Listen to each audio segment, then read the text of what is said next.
Welcome, beer nerds, to another episode of the Indiana On Tap podcast. We've got your usual two here, and we've also got some visitors who I'll let introduce themselves. Let's start over here. Hi, my name's Corey. I go by Scotty F in the brewery. I'm one of the shift brewers at Evil Czech. My name is Simon. I'm the head brewer at Evil Czech. All right.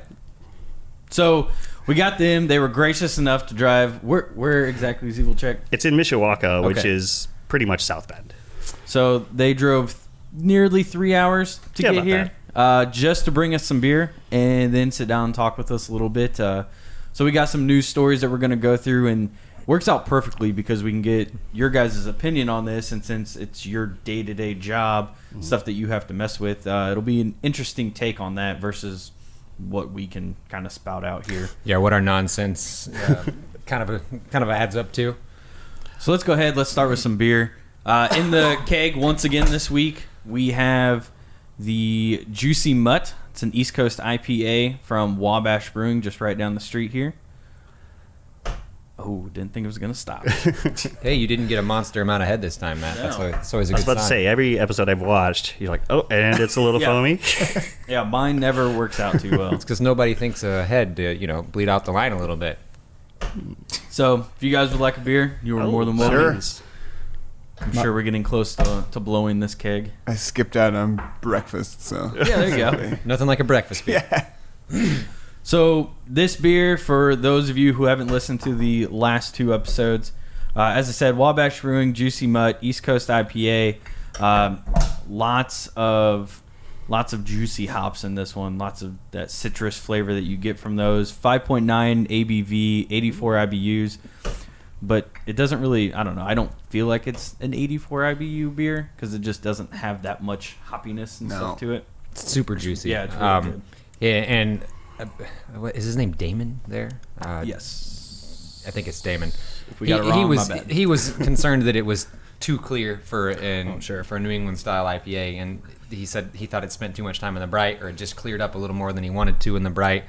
And on the last show, Kevin was telling us basically that is the next up and coming style of beer. Everybody's going to do it. Everybody's going to name it something juice, whether it's 420 juice, which just came out from 450 north there. Yeah. They that just last launched night. that Happy on holidays. 420, of course. So they made sure that it was nice and dank for Yeah, those 420 absolutely. lovers. But what are your guys' thoughts on it? They've heard ours. What are your thoughts? Sure. We like to let people know, hey, if you don't like it, let us know. I mean, because somebody's not going to like it. It's just bound to happen. Oh, absolutely.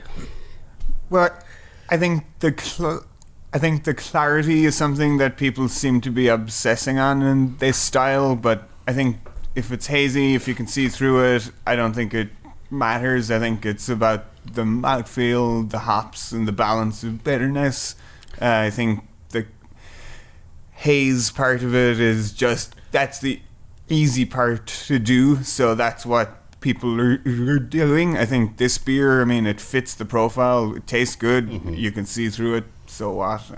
Yeah, actually, my favorite New England style that's being made in Indiana right now is Daredevil's NEX, which is just a phenomenal beer. And it's a fairly clear beer, but it still gets, it's got a nice full mouthfeel, finishes really dry, and has all those like citrus rind and grapefruit notes you get out of it. And I get a similar thing out of this. For me, the haziness is ancillary as long as it's a good beer. Yeah, and when we went in there, he said, look, you're probably going to want the Juicy Mutt. We tried every beer that he had there, and it ended up that was the one that we enjoyed the most. It was the most light drinkable for what we do here. We start at noon, if not sometimes sooner, and the first thing we do is pour a pint of beer. So we had Eric Bloodaxe on the show for a while. Oh, my. That's starting with an 11-something big boy, percent yeah. ABV. Yeah, And it you doesn't drink one. that way, so you're like, I want another one. And the show goes way downhill. I was gonna say, how long is the show when you do that? We've had a 2-hour, or just shy of 2-hour show we had once. It was like Hour an and a half hour to 45. hour 45.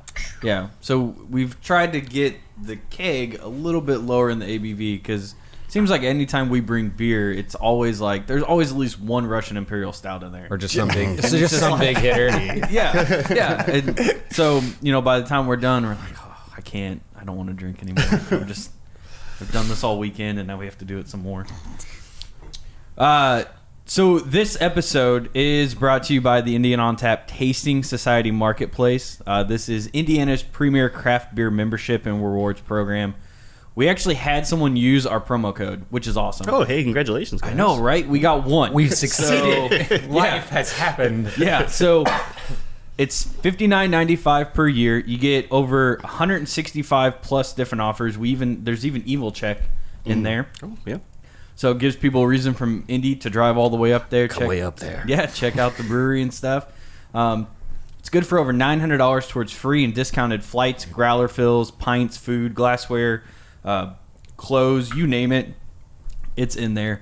So if you go to the Tasting Society Marketplace.com, use the promo code podcast, PODCAST, you'll receive $10 off your first membership there. So go ahead and take advantage of it. $50 is well worth it. And you can do, as we've said before, a Fountain Square beer crawl and get about $30 worth of beer and liquor right there. So it basically pays for itself in one night. Yeah, one of the most common things is so much off of a flight. Oh, yeah, sure. Yeah, since Indiana, you can't technically give away beer. It's like, here's $6 off a flight. How much is the flight? $6. All right, there we go. And they get away with it a lot Indiana on Tap gets away with it because it's open to everyone. Yep. Anybody can join that. It's not, exclusive to people who are in the beer industry or anything like that. Is it $40 after the discount? 50. 50. So it's 60 originally? Yeah, $59.95. And then after the discount, it's $49.95. Okay. Yeah, definitely worth $50. Worth every penny of it. I think I've used Matt's. I've never actually bought one, but look, I don't need use to your buy own promo one. code. Yeah, right. I don't need to buy one. I just know people that know people. But for those who don't, it's a pretty good program. So check that out. Dustin, what'd you do this weekend? I went to the past 2 weeks. Yeah, no joke. Forgetting it's been a while. Well, this weekend I went to just outside of St. Louis in St. Charles, Missouri. I worked an event with my wife. We went to Side Project Brewing, which is fantastic. It is worth the drive to St. Louis alone. Hung out at Perennial for a little while, and then found some fantastic beers at a liquor store. Was able to grab some Pseudo Sue from Toppling Goliath, which is always a good grab. And then some limited edition stuff from Schlafly, which will be fun too. So we'll probably have those on some later shows. But aside from that, not a whole hell of a lot. Looking for that fancy job once somebody decides they want to hire me. What about you guys? Anything fun over the last couple of weeks? No, not really. We between me and the other shift brewer at work, we kind of alternate, so we have almost a 4-day weekend. But I'm like an old dude. I don't really do much. This is the height of excitement for me for my weekend. Oh, there you go. And we're actually going to a show in Chicago tomorrow, and that's pretty much what we've been gearing for the last month. What's the show?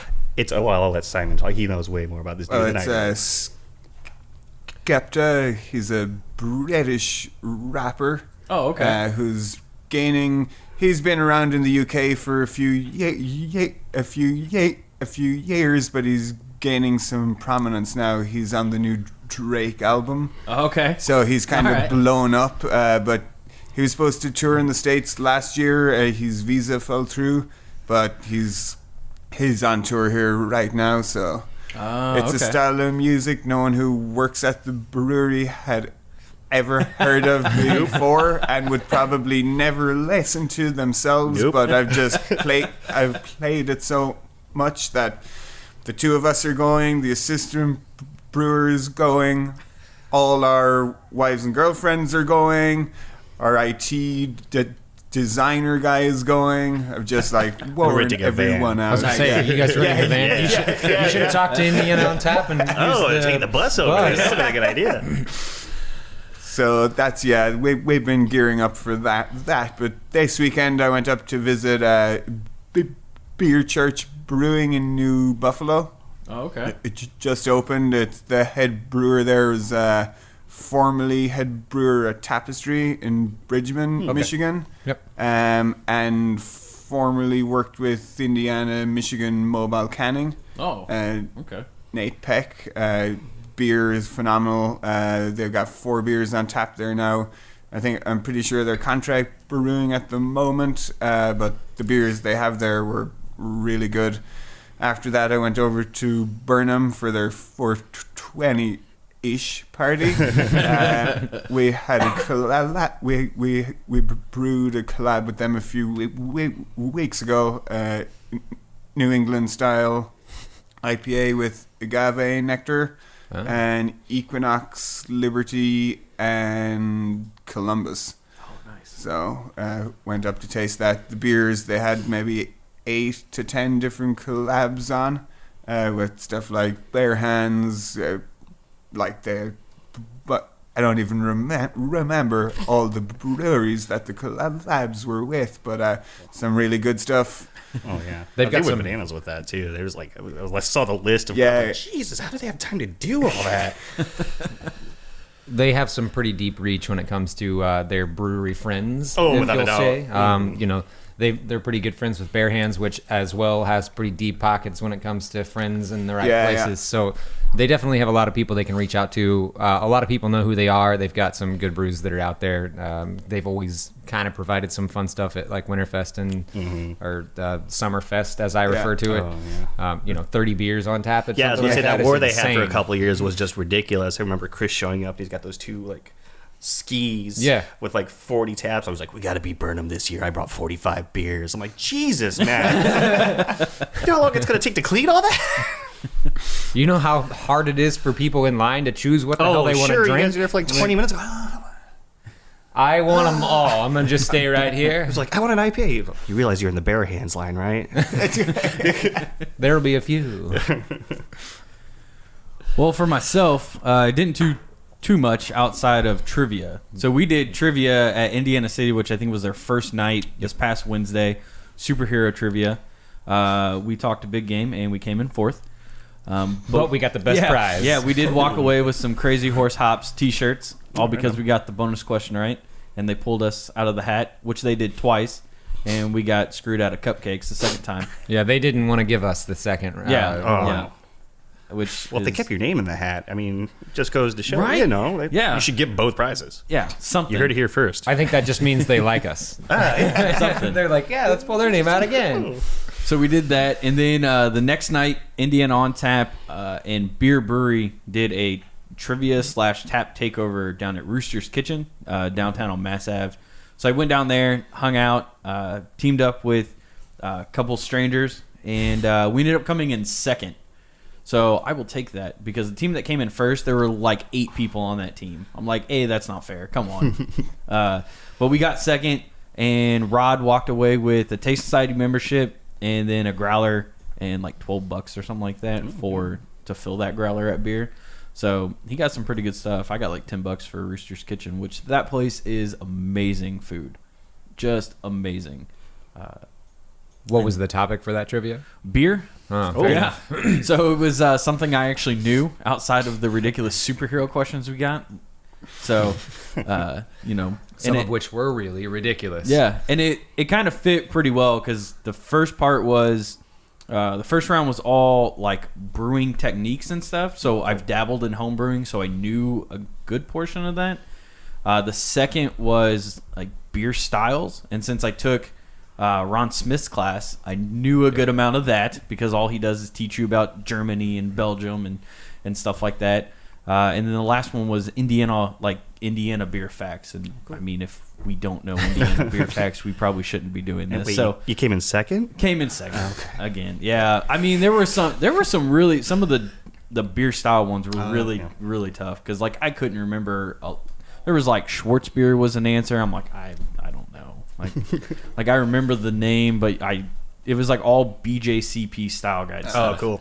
I was like, nope, we didn't go that far. So let's see here. We got a couple of events this coming Friday. So depending on when this goes up, we may see you there. We may not. Indiana on Tap's next hop model downtown at the Old National Center in the Egyptian Room. Tickets for that are still on sale. We will have the podcast set up, and so if you want to stop by and join the podcast for a few minutes, please do so because we got like an hour to kill, and we need as many guests as possible.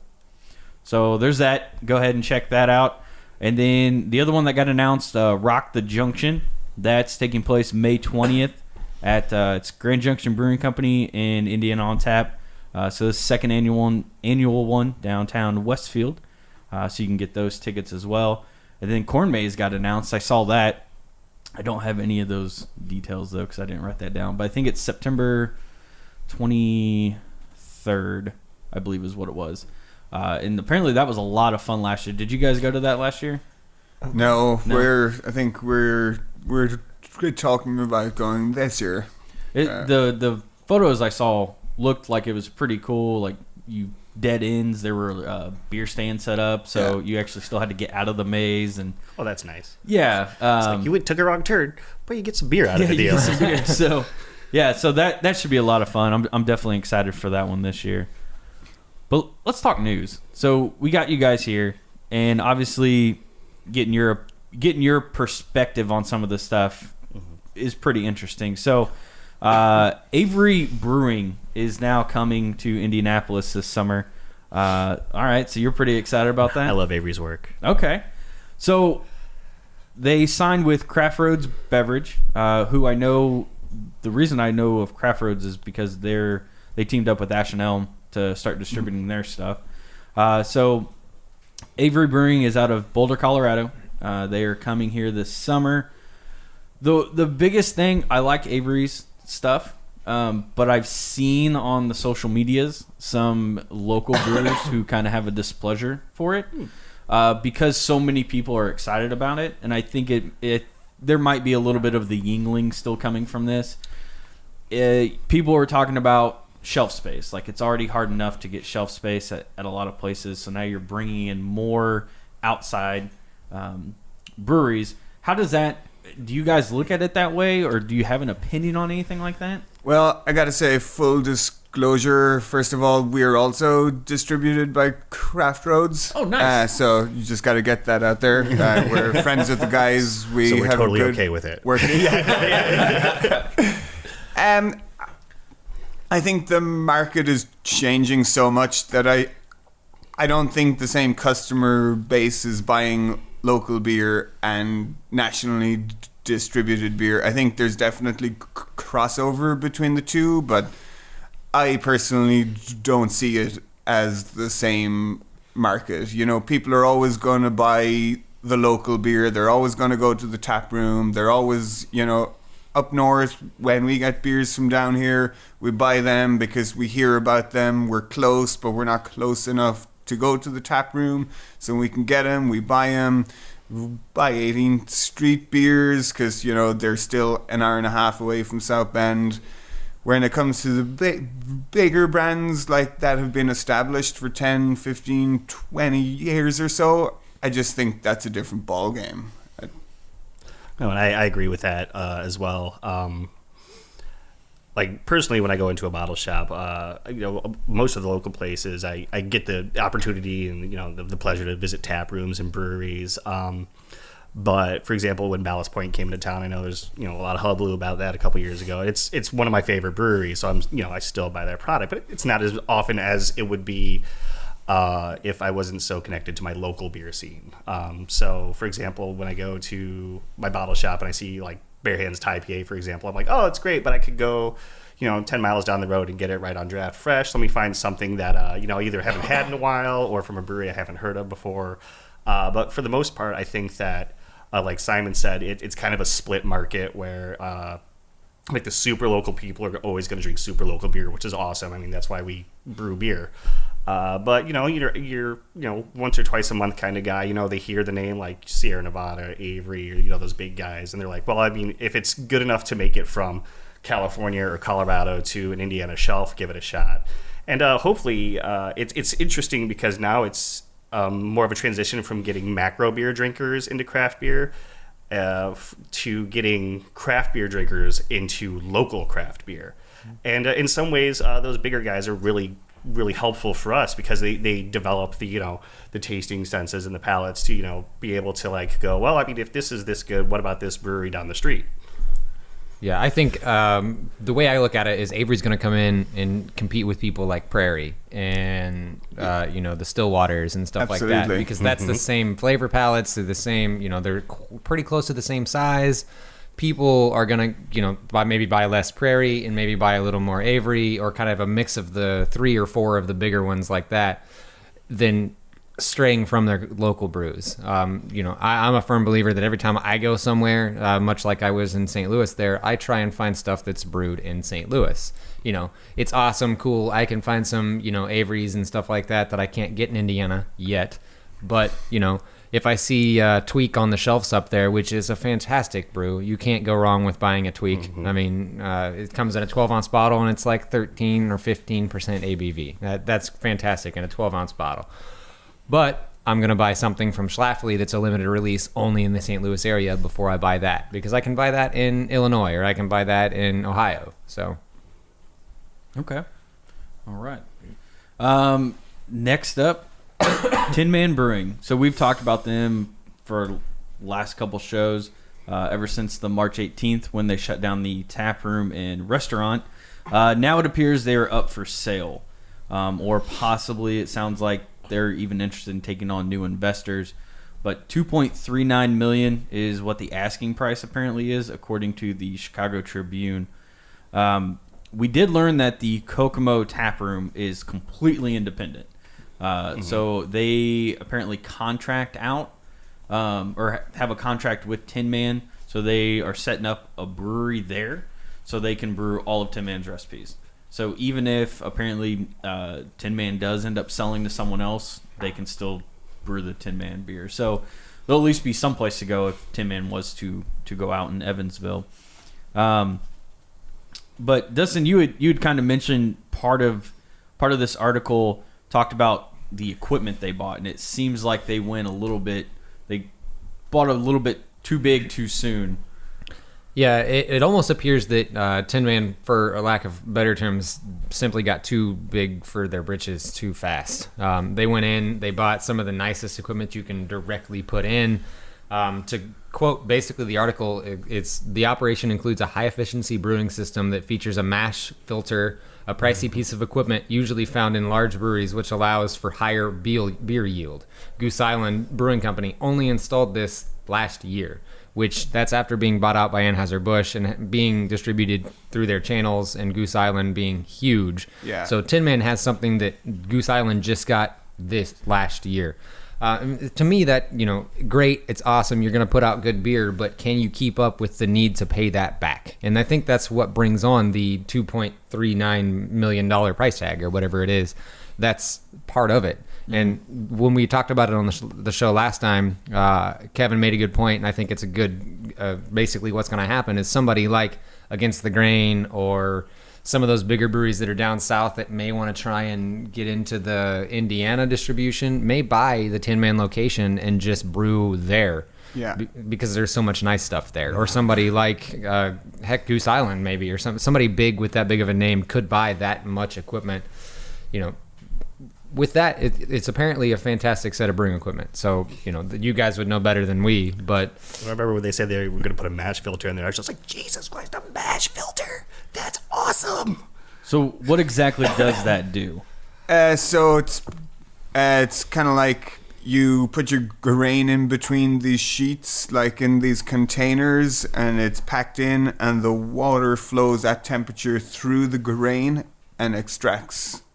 So it's basically the same concept as a mash tun, but it's way more efficient. The water's pumped through it. The yields are super high. When I heard Tin Man had a mash filter, that's something you read about in textbooks. It's not something craft breweries generally have. And I would say if they're, what did you say, 2.9 million? 2.39. Yeah, I would say probably the equipment they have is probably 60 to 70% of the asking price. Do you think somebody like a local, like Sun King or Upland or somebody would move? I think you down would something have like that? to. You would have to have the reputation and the market to utilize that equipment. Yep. I think, and I'm not super familiar with the Tin Man brand. I've never met the guys, but I think, like you said, they went in super big and they tried to basically force their way into the market, making, lots of beer, huge capacity, and, that's just something that you see time and time again just doesn't really work. You kind of got to earn your stake, earn your reputation, brewing on a 5-7 barrel system. Then you go for the big guns, but then you buy somebody's used big gun. Yeah, absolutely.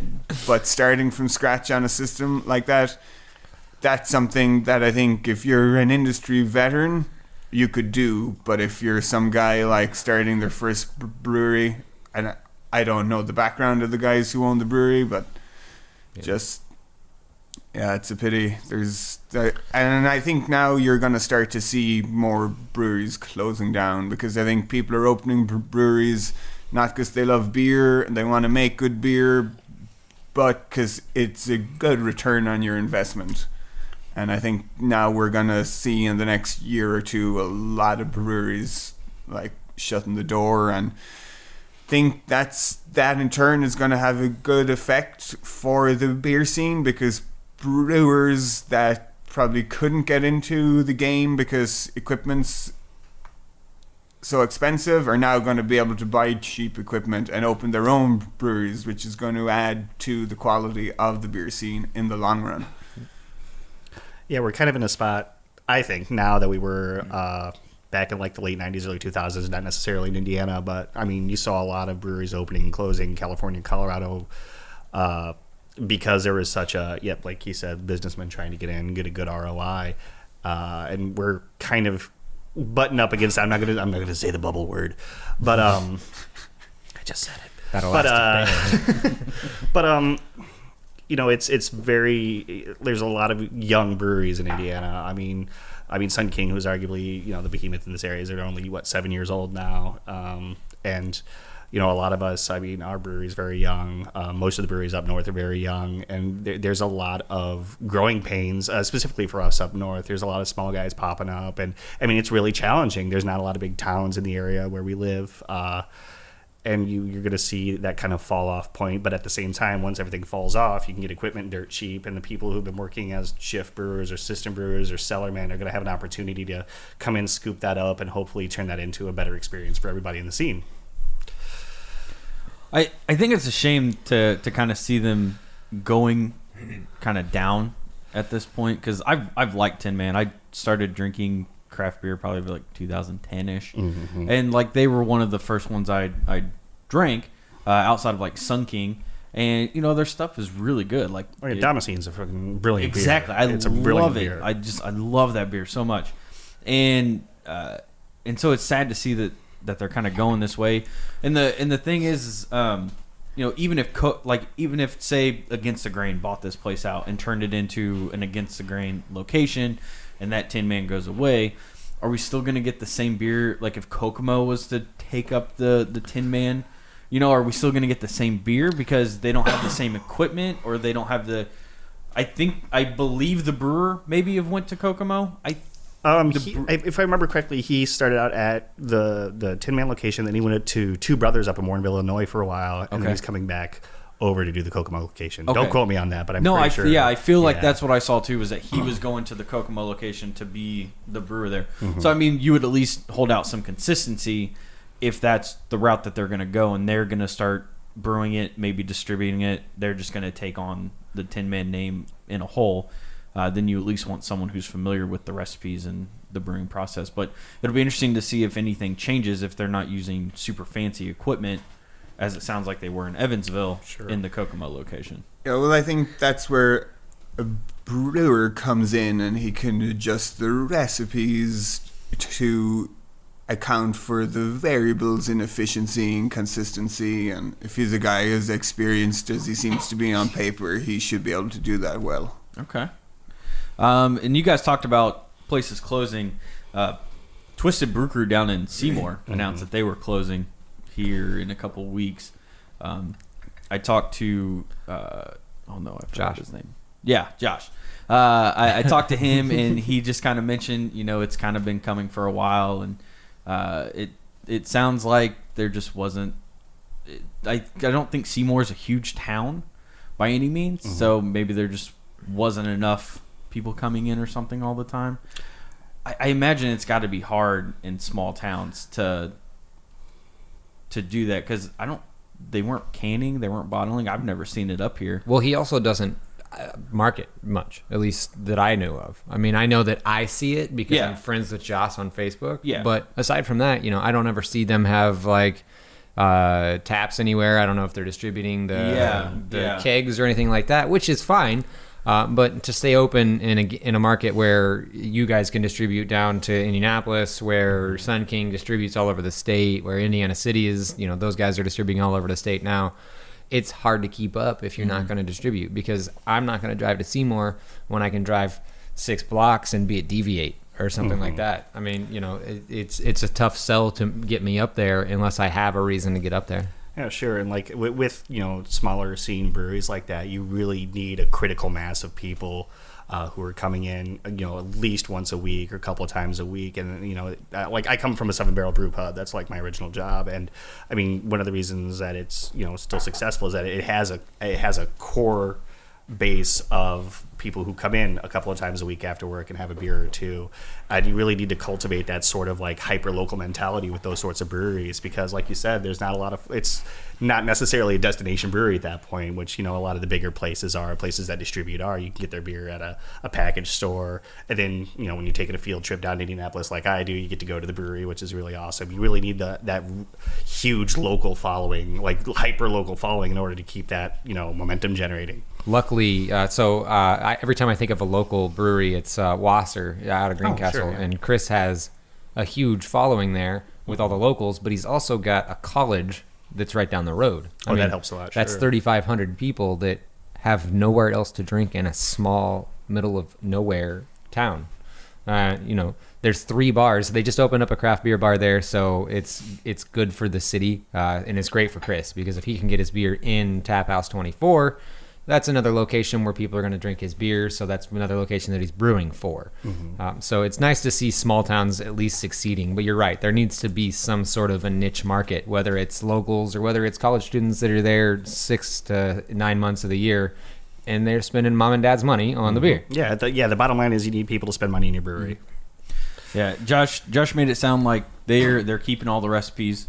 It's just kind of what I've seen on social media. It sounds like they sold the brewery, the location, back to the landlord who owns it, and it looks like there's like a pizza place next to it. So maybe those people bought it or something, and they're gonna try and run it. But it sounds like the Twisted Brew Crew. Did I say that right? Twisted Crew. Yeah, I think I've been saying it wrong. Nope, Twisted Brew Crew. It is Twisted Brew Crew. Oh. Unless I wrote it wrong. Sounds like they're still gonna be there in some capacity, maybe even if it's just home brewing and stuff like that. But so I noticed that it seems like, obviously you don't want to say the bubble word, but it does seem like we're getting to that point where lots and lots of people are opening, and they just can't, not everyone can sustain this kind of growth. And so it kind of sucks to see that, because you don't want to see people lose their jobs or lose their company, but at the same time, you have to differentiate yourself. If you're not any different, or you don't have like a super special location, then what are you? And I think you see that quite a lot, especially in the Indianapolis market, because there's a brewery, especially in college, there's a brewery every 5 feet. But then you have some places that just have perfect locations. Metazoa has a perfect location. Tow Yard, perfect location. Oh, without a doubt, they have a great location. And so Indiana City just expanded into that room next to them, which is really? also it's fantastic. They did their first full wedding. They got married there. They had the after party in that area. That's where they had trivia, and when it's not busy in there, they'll have cornhole laid out. They've got a pool table, ping pong table. Like it's a good location. They have their own parking lot. So this is exactly like he mentioned with the Tow Yard and with Metazoa. They've all got their own parking lots, so you don't have to fight for street parking. They can have parking lot parties for their 2, 3, 4 year anniversaries. And now Metazoa's got that brewer from what used to be Goose Island, John J. Hall. Yeah, and that's I'm excited to see what he starts putting through.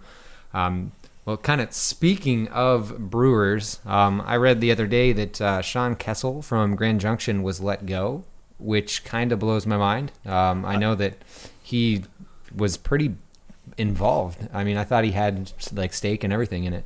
Yeah, I found that out via Twitter. Like maybe last week is when that broke, and I have no idea. I was kind of dumbfounded. Yeah. That 'cause I knew he kind of did a lot seems to be there. the overall, and it almost sounds like he was kind of caught off guard with it too. And obviously, we don't know the behind the scenes, so we're not going to sit here and speculate on what happened. But it does sound, from just customers in general, the comments that you saw were that Grand Junction was okay before he came along, and then his brewing really brought people in there.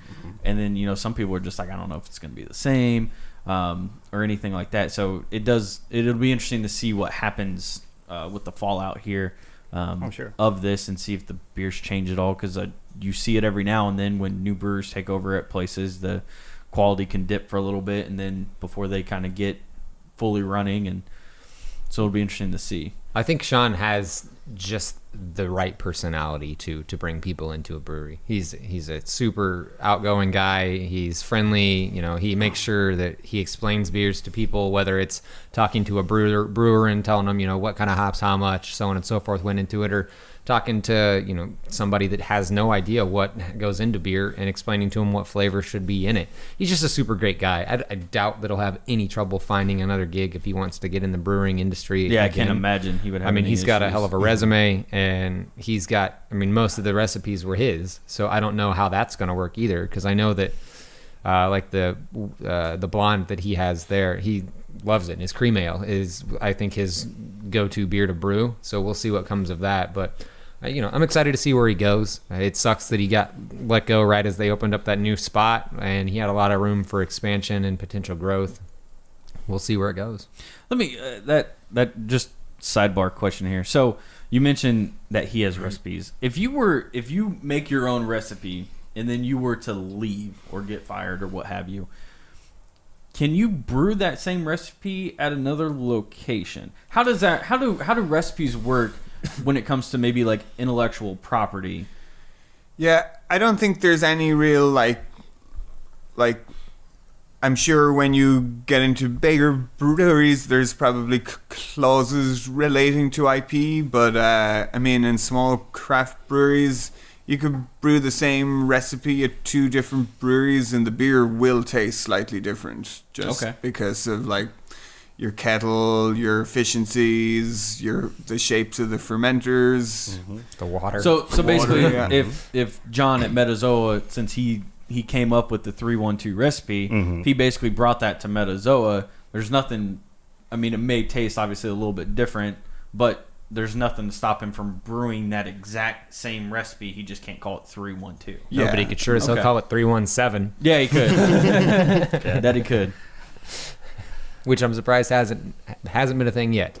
At least not that we've seen. Yeah, there's a few other zip codes or area code beers that I've seen out there, but 317 I've not seen. That doesn't mean it hasn't happened, but I don't know. Does 219 have one over in the region? I think there's one somewhere. Brewery called 219 something, isn't there? Is there? I think so. Yeah. well, there's a brewery everywhere now. That's true. The other local news that we have here, Sun King released had a press release that they are going to be distributing through Monarch Beverage now in Marion County. I didn't realize that this was something they weren't doing already, but apparently they were self-distributing here in town. So Monarch's going to take that over, and basically it's going to take something off their shoulders, and then that way they can just continue to brew. And it does seem like they're starting to put out more now that they're like in Kroger and stuff like that. I've noticed that there seems to be more varieties, because typically you get the main three. You get the cream ale, the Wee Mac, and Osiris. But now, like, they just released the Mexican lager, and you can get that basically everywhere. And We even have that up north. I think that's going to be one of their ones they keep around all year long. Yeah, That's what it sounds like. And then they make the sport themed ones that come around whenever. So they got the Indians lager and they got the Pacers beer, and those show up whenever the seasons start, but they're sometimes a little bit harder to find, like just out in the wild. So it makes me wonder if maybe that's where we're going with Sun King, is that they're going to start throwing out some more of these beers, like I don't know how to say it, but lupulin or Oh, the the astronaut IPA. Yeah, if we're gonna see the astronaut one. Yeah, instead of those becoming seasonal, if we're just gonna see them start adding to their core lineup, because it's been 3 beers for ever since they took WeMac off the year-round rotation. Was it? No, not WeMac. I was gonna say WeMac, Osiris, and Cream Ale. Yeah, there used to be. What was the? Oh, it was 7 years ago. Never mind. But they had one more, like the first year they were open. That was year-round. Oh yeah. Yeah, but I don't remember what it was. Yeah. Well, they've even started doing a lot more one-offs in the brewery itself now, and that's fantastic for beer nerds like us, because I can get their regular stuff anywhere. Yep. But if I'm going to go to a brewery, I want to find something that's fun to enjoy there. I mean, we've had a cherry wee muckle there. We've had some bourbon barrel stuff, some rum barrel things. Well, and I feel like that's one thing that they do perfect is you always want a reason to go into a brewery. Yep. And so if you can get everything at a store, then sometimes there's no reason to go into the brewery. Because like for me, I don't buy growlers, I don't buy howlers, I don't need that much beer, because once I open it, I may not drink it all, one sitting or within 2 days. So for me, getting like a 12-ounce bottle was perfect. But with Sun King, they give you that reason because you can't get that beer anywhere else. Like everything that they tap outside of like maybe 4 or 5 of the beers on tap, you can only get at the brewery. So I feel like not enough breweries do that, at least around here. There's nothing ever changes. It's always the same stuff on tap, unless something blows and they may put something new on, but it's always the same stuff. So it kind of defeats the purpose unless you just really like going there or something like that. Like Deviate's one where they have new beer on every day. Like it's incredible. Almost every other day, there's a new beer. And it gives you a reason to actually go. That's a place, if you guys haven't been, is worth the trip to get and spend some time with Greg and those guys over there at Deviate and drink a hell of a lot of good beer. Yeah, I was down there last year. Oh, down here, I guess I should say. Like, everything for me, by the way, is southern Indiana if it's below Plymouth. So yeah, when I was down here, it was last year, I made a stop in there, and they're doing some very crazy work over there. Yeah, which is it's cool to see. I feel like they're almost like the Burnham of like central Indiana, where they're just like, let's put some bananas in something and see. And usually, and people love them. They're doing great work. It's good to see that sort of like weird variety. I'm a style junkie, so it's like not necessarily my speed some of the time, but it's fun to see brewers like pushing that envelope of like what is beer, and they do a great job of it. All right. Do we want some more beer? Or Yeah, do we I want to think we're finish all- the I news? think The we're all answer is dry. always yes. The answer's always I'm yes. dry. I don't know about you guys. Yeah, But I mean, Yeah, we're I'm basically just- down the end here. what's next? So they were nice enough to bring a bunch of beer. They brought a whole box. We roll full of deep. it, and so we pulled out the 5 varieties they brought. So why don't we can start pouring? We can at least start with the cans and maybe that bottle, and then we can save the Russian one for the last here. Yeah. So for you guys, just so that way people know, how long have you been at Evil Czech? About just over 2 years now. Okay. How did you become the head brewer at Evil Czech? I was working at a brewery in Massachusetts and was looking for a new job, and it just kind of all lined up that the opportunity in Indiana was what was the one job opportunity that kind of happened and got beyond the interview stage and came out here for an in-person interview and saw the brewery, met with the owners, talked to some customers, the staff, and kind of went from there. Okay. And then, obviously, I'm sure many people listening have picked up on the accent. You said beforehand that you are from Ireland. Yep. So what made you leave Ireland and come to the United States? Well, I was working at a brewery back in Ireland in Cork City called the Franciscan Well. When I started working there, it was independently owned, but by the time I finished working there, it was actually owned by Molson Coors.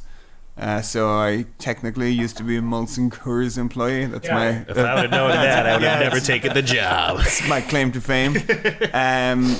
So my wife and I basically decided that my wife's from California, so we basically decided that the next kind of best career step would be to move to the States. Okay. So I worked at a brewery in Sacramento, California for a little bit shy of a year. Track 7. They pretty much make IPAs, California-centric styles. And from there, worked at a place in Massachusetts for a short while. The owner actually passed away while I was working there, so it shut down pretty much almost as soon as I got there. So then ended up at Evil Czech. All right. And what about you, Corey? Oh, man. Yeah, I've been at Evil Czech I started at the beginning of the year. I worked for, like I said, a 7-barrel brew pub in Elkhart called Yakida. It's the unpronounceable brewery. Chip and Summer Lewis were very gracious enough for me. Whoa! Shouldn't have any more beer, I guess. They were nice enough. I wanted to make a transition from what I was working in, the field I was working in, to doing brewing full time, and they happened to have a spot open. And our brewery representative, Jeremy Nicely, I've known for a long time. He used to be the bar manager of South Bend's premier beer bar. It's called Fiddler's Hearth. And he stopped into Yakida one day, and every brewery gets well, I don't know about I did. I got an itch. I loved what I was doing. I loved what I was working for. I wanted to see production-oriented brewing as opposed to brew pub brewing. It's a little bit of a different beast. And I was talking to Jeremy about that. He goes, "Hey, do you want to come work for us?" And I was like, yeah, sure, basically. And the building that Evil Czech is in it's a very dear building to me. It's the home of the original Mishawaka Brewing Company, which behind Broad Ripple Brew Pub was one of the first Indiana area breweries. That's where I learned how to drink beer when I was 21. And it's been a real pleasure to be able to. I mean, I did see Uppers McGee when they were still a college band in that building. So, but that was a particular actually selling point for me, was to be able to go give back all the work that people had poured into me learning about beer, and hopefully I help cultivate the same sort of passion in other people. So all right. How have you come up with any beers since you've been there? At Evil Czech, no, not yet. I'm still really green on the system. Okay. It takes a while to learn all the ins and outs, especially something I went from a 7-barrel system to 15 and 30-barrel fermenters, and it's kind of daunting in a way. You just look up and you're like, oh man, that's really big. But fundamentally, the process is the same, and after a while, getting in my time, it's just one of those things where I wouldn't be comfortable right now actually, doing that sort of thing. It's just a matter of learning everything and making sure that my process for all the stuff we're doing now is good. And what about you, Simon? Are any of these your creations? Yeah, 3 of them are completely mine. Bigsby is actually the brainchild of one of the previous assistant brewers who just recently moved to California. So I guess when I started, we didn't really have any IPAs. We had every different version of an IPA, but no straight up IPA or double IPA. Which after a year of being there, I was okay, this has to change, because this is America, and if this was back in Ireland and we didn't have an IPA, I was gonna say, and you're in the Midwest, might be slightly excusable, but there was just no excuse. So Static Chipmunk, the double IPA, was the first of this kind of new, or maybe not rebranding, but a reconceptualization of what beers we were actually distributing. We cut a lot of the 5%, pale ales, wheat ales, all these beers that they sold and people love them, but no one took notice of them. So we started with Static Chipmunk. We made the recipe. The beer tasted awesome. We did a Facebook competition for the artwork.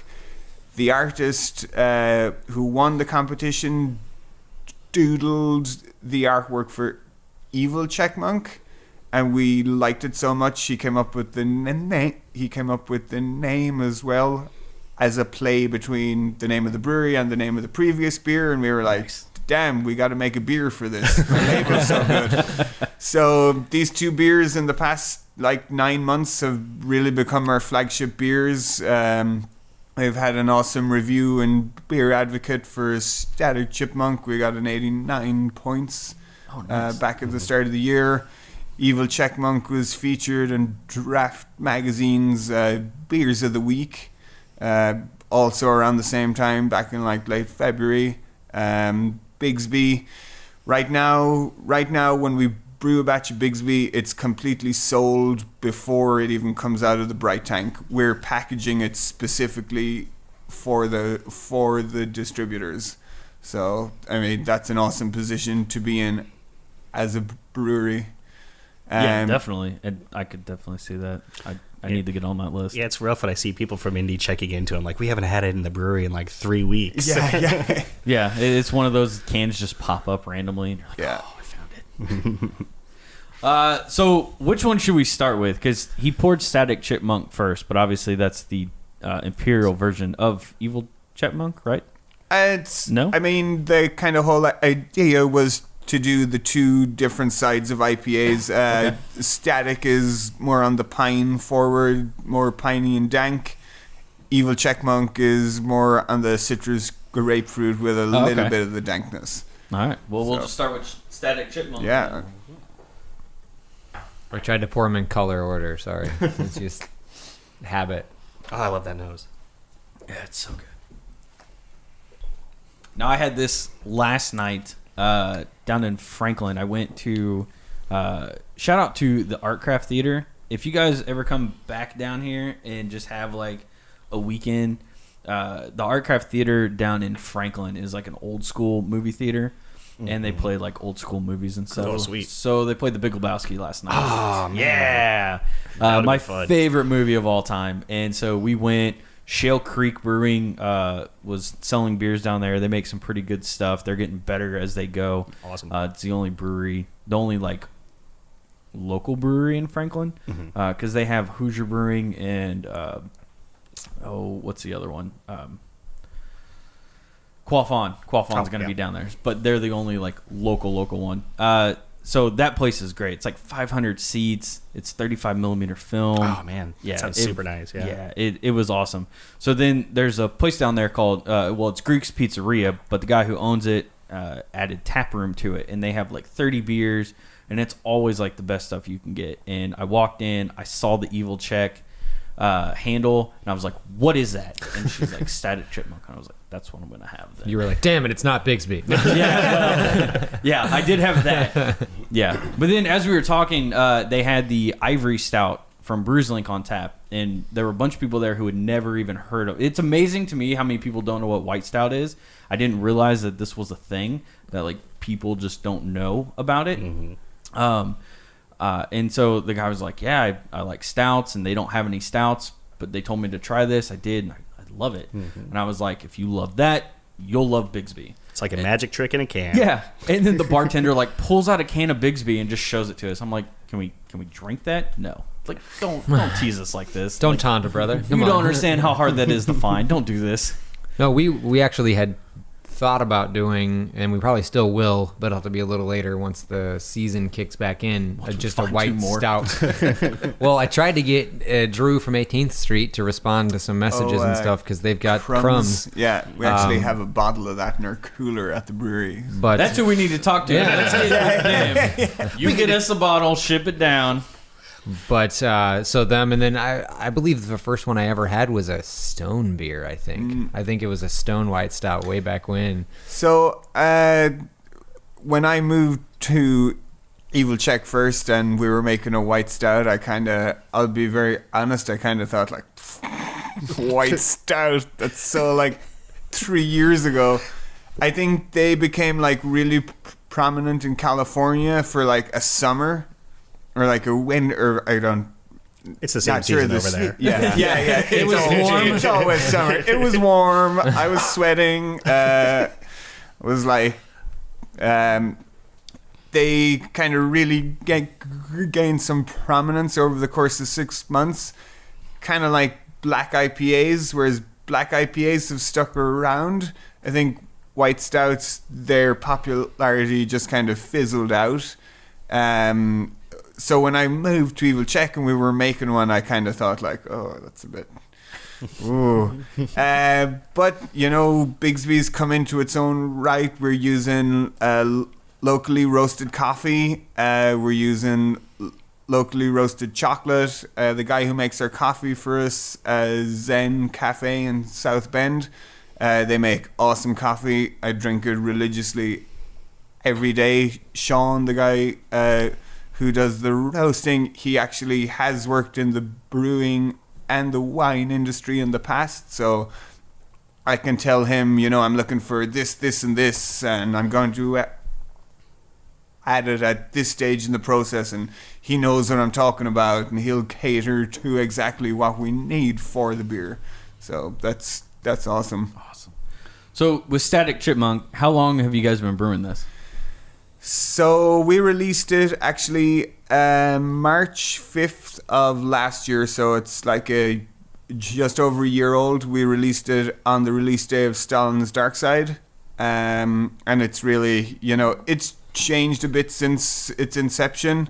My idea for this beer was always to be somewhere between a West Coast and an East Coast IPA. So a Midwest IPA? Yeah. I was gonna say, Yeah. it's Right in the definitely got the middle. dankness to it, but it's also got that juiciness to it. I can definitely see that. Yeah, and it's dry without being like overly dry. It still has a good mouthfeel to it, Yeah. but it cleans itself up really well. And then, all right. So, for those of you at home, it's a 7.9 ABV. It is a double IPA, and they don't have anything written on the can. So, if you're watching this on YouTube, there's the can, which you've probably seen throughout the entire episode. It's a squirrel holding a hop cone, people. How awesome is that? Yeah, and he's got some like villain-esque gloves on, maybe some Game Boy or Nintendo Like a power Power glove. Glove. Yeah. So- just turn those into some villainous stuff. We've actually been spitballing, coming up with ideas to get our current artist to make a comic book that uses all the characters That's awesome. from all the different Well, that's what cans and bottles. Three Floyds does. They Oh, have the yeah. Alpha King. Oh, yeah, the comic. Alpha King Oh, comic, yeah. Yeah. You guys could make a pretty cool calendar, too. Just Yes. Oh, yeah, that'd be all right. you may Just have the mentioned it chipmunk earlier, in but different versions. what hop variants were in this? So the beer is basically in this one. There's Mosaic, Amarillo, and Simcoe. So it's like the holy trinity of hops. Super expensive. Yep. The Grist is Turo and Munich malt with maybe like 3.5% dextrose is to help dry the beer out. Super basic in terms of the malt, as I'm a firm believer that IPAs should be. I mean, IPAs are about hops, so why cloud up the palate with malt? That's my personal view. I mean, there's a time and a place for hops and malt, but when it comes to IPAs, I'm about the hops. All right. And I think it's hopped at probably like maybe close to 4 pounds per barrel. So it's got a lot of hops. That's a in lot it. for you lay people. Yeah, it is. It's a dump truck full, basically. Nice. So the second beer here, Evil Czech Monk Indian Pale Ale, 6.8%. That can. What? That oh, can. yeah, It's it's so fantastic. fantastic. It's basically an armored chipmunk. Looks like something straight out of Skyrim, and it looks like he may or may not have just decapitated someone who was, well, I guess, yeah, he did something to someone. There's He blood. just leveled up. He's had a hard He, days. he gained experience points. Yeah, I love this, and it fits. And obviously, it's a play on your guys' logo. Yeah. But I love it because there is that kind of hardcore metal aspect to But it. still so cute. Yeah, it's a chipmunk. Like, yeah, how are you going to be upset? If I saw one of those running around my backyard, I'd be like scared, but like, I'm going to photograph this. I'm gonna need a until picture. it comes at me. Yeah. You see families walking into the restaurant and you'll see like the dad stop and be like, "Oh, cool," and the daughter will be like, "Oh, Dad, look at the chipmunk." He's like, "Yeah." That's awesome. You can get a chipmunk if it'll look like that, daughter. So this almost, specifically after Static Chipmunk, almost drinks super light. Oh, absolutely. Very smooth. Yeah. Like it's a completely different taste. Like just completely different. And that's interesting to me simply because a lot of places will do an IPA and then a double IPA and it's just more of everything. Yeah, it's just more hops on It's the big brother on of the play. the- Yeah. yeah. So that's why I had asked since it, and obviously it followed the chipmunk theme, but it's very interesting that you guys did two different versions of it. So that way when people get it, it's not just a hoppier version of the first one. So I like this again in terms of the recipe, it's mostly 2-row, some wheat malt and some flaked wheat and some flaked wheat. So that really rounds out the mouthfeel and makes it like soft. IBUs are almost as high as chipmunk, and then it's Citra, Apollo, and Centennial. Okay. So yeah, just a completely different, flavor and aroma base. Just and it really works out because, like you said, you can immediately tell the difference between the two. It's not like two similarly styled or two similar beers that are just beefed up from each other. So then, for those who may not know, and I'm one of those people, what hop variety, I guess, gives the double IPA that like dankness to it? Whereas you said they're both basically the same IBU, but this one is okay. The Simcoe Mosaic for sure. Amarillo to a certain extent will all give those really dank, and I mean there's a bit of fruity citrus character in the double IPA. I think it's very strong on a kind of a pineapple flavor. Excuse me. But then apart from that, you get lots of pine and those really dank flavors. Whereas Evil Czech Monk it's got a bit of the dankness, not a lot of the pine and citrus. And that comes from Citra. Well, Okay. yeah, and in synonymous. Indiana, you say Citra hop, and people are always they just synonymously. Where's that zombie at? And sadly, it kind of overshadows a lot of other good Citra hopped brews in the state, if not in the country. And I mean, you guys down here, you don't have to be, you're not in the shadow of The building's that tall, it looms over us. We're in the shadow of the water zombie tower. stinks. You can just see it from your back porch. Oh man. But full disclosure, Zombie Dust has been my favorite beer since it was Cenotaph way back in the day. And if I go, I can get it at my local Buffalo Wild Wings for like $6.50 for a 22 ounce. It's Don't say that too loudly. Your Buffalo Wild Wings may get really busy with right. That's true. with these people Won't from down exist here. when he gets home. And Yeah. just have been flattened by a mob. That's the only thing I love that beer. I love it, and I think it deserves all the praise it gets. I'm one of those people. But the fact that it's super hard to find down here, and that everyone jacks up the price on it really makes me angry. Yeah, that's the thing. It's super inexpensive up where we're at. Yeah, there are bars down here that will charge you $7-8 a pint specifically for that. And it's why are you charging me the same price for a bourbon barrel-aged beer as you're charging me for Zombie Dust? Hey, that's not our end. You talk to them. I know, but I'm just saying, I really hate that because you're driving, you're doing it on purpose because people are going to pay it because the demand, I think they could meet the demand a little bit better, but they don't. And, hey, if you want to take the Nintendo approach of everything in the beer world, that's fine.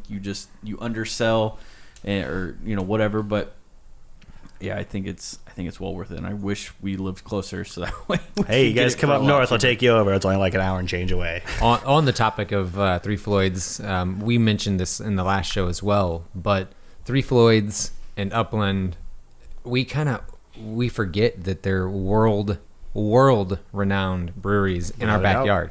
I mean, I forget about Upland Sour Program is one of the best sour programs in the world. Kevin said he was Germany or Belgium, Yeah, and they were talking about Upland. Oh, They're they're well known. Me? And That's pretty people, big. magazines and all these brew websites and stuff, they always mention Three Floyds when talking about Indiana's beer scene. They, Upland's huge, so we just forget it because we're in their backyard. It's probably the exact same thing with Toppling Goliath, and the exact same thing with Stone and Ballast. If you can go to it every single day, you forget.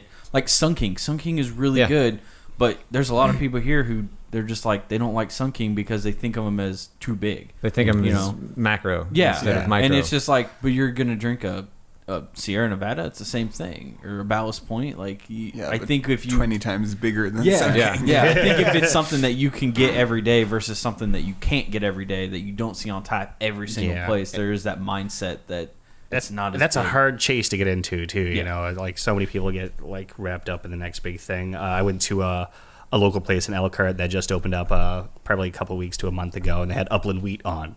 I'm like, man, I haven't had an upland wheat since I was a teenager. You know, it's like, and I had one. It's a phenomenal beer. I was just like, yeah, this is exactly what it's like, the platonic form of an American style wheat. And Well, I think it was Dragonfly that won the that contest. the Hop Madness at Wow. Cons Fine Wine and Spirit. Yeah, didn't Zombie Dust get beat out by like Alpha King or something like Zombie, that? That's the pretty Three funny. Floyds beat Yeah. themselves. But you know, I get wrapped up in it as well. When I was in San Diego, you know, there's Ballast Point there's Stone there, but you know, I went and hung out at Belching Beaver. that's a little nice little tap room up there. Yeah. Super small. They've got That's one in of the San best. Diego? Yep. All right, I gotta add that. They've to got my one of the list. best chocolate peanut butter milk stouts. Oh man, that is so good. It's so great. good. I've had it in bottle. It's not quite as good in bottle, but right off the tap, I mean, it tastes like liquid Reese's Pieces. And you got Modern Times over there, which they're getting bigger now, but it's like in this little weird shed in the middle of a place that doesn't look like it should have a place. And I mean, they do phenomenal work. But yeah, it's one of those things, like wherever you go, the biggest brewery is going to be the one you're like 5 years after you start getting into beer, you just be like, oh, it's that place again. But I think it's very important to revisit those every now and then to remember, like, oh, I remember when, you know, Sierra Nevada's Pale Ale was just a bitter bomb for me, you know, and going back now as like an experienced drinker and a brewer, you know, going back and like really appreciating the fact that, you know, if it weren't for those guys, I probably wouldn't have my job in a sense, or I wouldn't have the, you know, ability to pick out a beer and figure out, oh, this is probably how it goes, like how it was made, what's in it. And, you know, those beers are still challenging even for experienced beer drinkers. It's just a matter of going back there and like go back to high school, sort of remembering your roots. Well, and that's something that you know, like Dumblehead was one of those ones that it's kind of come back now, but for a while it kind of quieted out. You didn't hear much about it, but it was one of the first like super bold IPAs that I ever drank. And when I drank it the first time, I was like, this is terrible. And now I'm like, no, it's, you know, it's good. I understand it. The palate's there now. Exactly. Yeah, sure. And, you know, it just takes a little bit of time. Yeah, I know for like a long time in Ireland, like we had a lot of craft breweries, but they weren't necessarily making American style beers. They were just making craft beer brewed versions of stouts and porters and Irish reds and pilsners and stuff. So Sierra Nevada Pale Ale was one of the first craft beers that you could actually go to a liquor store and buy. We're back in Ireland, so like I'd agree there. That's like the benchmark for like craft beer. Well, and there's a good amount opening up in Ireland, right? Well, because I know Caskmates with Jameson is made with a local craft brewer. So that's actually made at the Franciscan Well where I used to work. Yeah, that was definitely claim to fame. I was one of the people who pushed for them to get barrels from the Jameson distillery. You have no idea how happy this makes me to know that I know someone. Jameson is hands down my favorite whiskey, and ever since I think I've had 4 or 5 bottles of Caskmates just by myself. Like I love that so much. What you need to get is the stout. It comes in 1 liter flip top bottles before they give the barrels back to the distillery. They make about we're gonna need your help. We're gonna need your help with some Irish friends. 2,000 at a time. I think I could sort something out. Like, let's send me an email afterwards, and oh my god, this would be amazing. I'll get on that. You have no idea. All right, I can't. We used to that's actually one of the reasons, like hand bottling that stuff, and now I just have an aversion to even seeing bottles. I think when I worked at the Franciscan Well, I probably bottled like close to 6,000 1 liter bottles. Oh my god! For those of you who don't know, that's a pain. I was gonna say that sounds like a pain. I've bottled like homebrew, and if it's somewhat the same like style, 30 bottles. Yeah, like, no, I'm good. So the third beer we have here is the infamous Bigsby. This is one that we have talked about several times on this show because we love it so much. I absolutely love white stouts. To me, there's like a white chocolate flavor to it. Yep. Mm-hmm. And white chocolate's my favorite thing, hands down. So anytime I've had a white stout, it's been fantastic. And I learned about white stouts because Books and Brews did a Big Lebowski night about, I don't know, 2 years ago, a year and a half ago. And I was like, hey, are you guys brewing anything for this? And they're like, no, but we can. And so I got to come up with something, and someone was like, you should do a white Russian. Oh, and I yeah, was without like, a doubt, yeah. Yeah, and I was like, okay, how do you make that a beer? And they're like, we'll do a white stout. And I was like, I don't know what that is. Like, what are you? What is? Are you this black speaking magic? gibberish? Yeah. Like, what is this? And then I had it, and I was like, oh my god, this is amazing. We're gonna have to talk to Jason to get him to brew that again. aren't Yeah. we? So that beer they ran out before the movie started. They ran out of it, and then they brewed it again. Like it was supposed to be like something that they brewed continuously because it was such a big hit. I was like, all right, I came up with the name. I'll take credit for that, but that's about it. Another thing that we could try and look into, and I don't think it's actually a white stout, but it's along the same lines, is the brewery's. It's their take on horchata. White, Oh, yeah. and They also have white- they have white chocolate, Yeah, and white they chocolate. have horchata, the cinnamon, Which is phenomenal. Yeah, it tastes like a horchata. It's crazy. I don't know what horchata is. It's the white liquid you can drink at Mexican restaurants. Yeah, it's got a little bit of It's cinnamon in almost like there. little kids ate the Almond- cinnamon toast crunch out of the milk in the back room. Milk with cinnamon or something. Yeah, I think. it's- It's like cinnamon toast It's crunch super milk. good. I'm not from I here. guess so. I was gonna say I guess I'm gonna have to try this because It's I've pretty heard good. of that, but I have no Um, idea. Find your local taqueria. They'll have horchata. Yeah. It's amazing. You might be able to find does the brewery distribute here? We get it in northern Indiana. I don't know we about you get it. folks down south. Actually, What brewery? Brewery. the brewery. the brewery Oh, Yes. sorry. actually had a boysenberry Berliner Weiss by them last night. It was- I just bought a bottle of the horchata there when I was in the St. Louis area. We Cool. stopped at it's called the Randall's Liquors, and I mean it is like a warehouse of just all liquor. Oh, it's kind of like the Binnies of St. Louis or Yes. something like that. We basically walked out. My wife walked out with like 10 bottles of wine, and she found this cider that she's only found in Scotland or England, wherever she was over there. She traveled a lot, but it sounds like a sneeze when you pronounce the name, and I couldn't pronounce it if I tried. So it is Scottish, but but she found it and she bought like 6 packs of it over there. She said she'd never seen it in the U.S. before. She's looked at their website, tried to find it. So we spent a little bit of money there, but we don't have anything like that here. Cons is about as close as we get. We don't have the bottle shops that you see, where you can, because there's so many weird laws in Indiana that you can't do a bottle shop with a tasting room, sadly. So there's a bunch of things that we can't do, but yeah, that was a really cool experience, was just getting to walk through a warehouse like that. But the horchata was another one that we could look into for a white stout episode. Okay. It's that would pretty fit really close. well, I think. Yeah.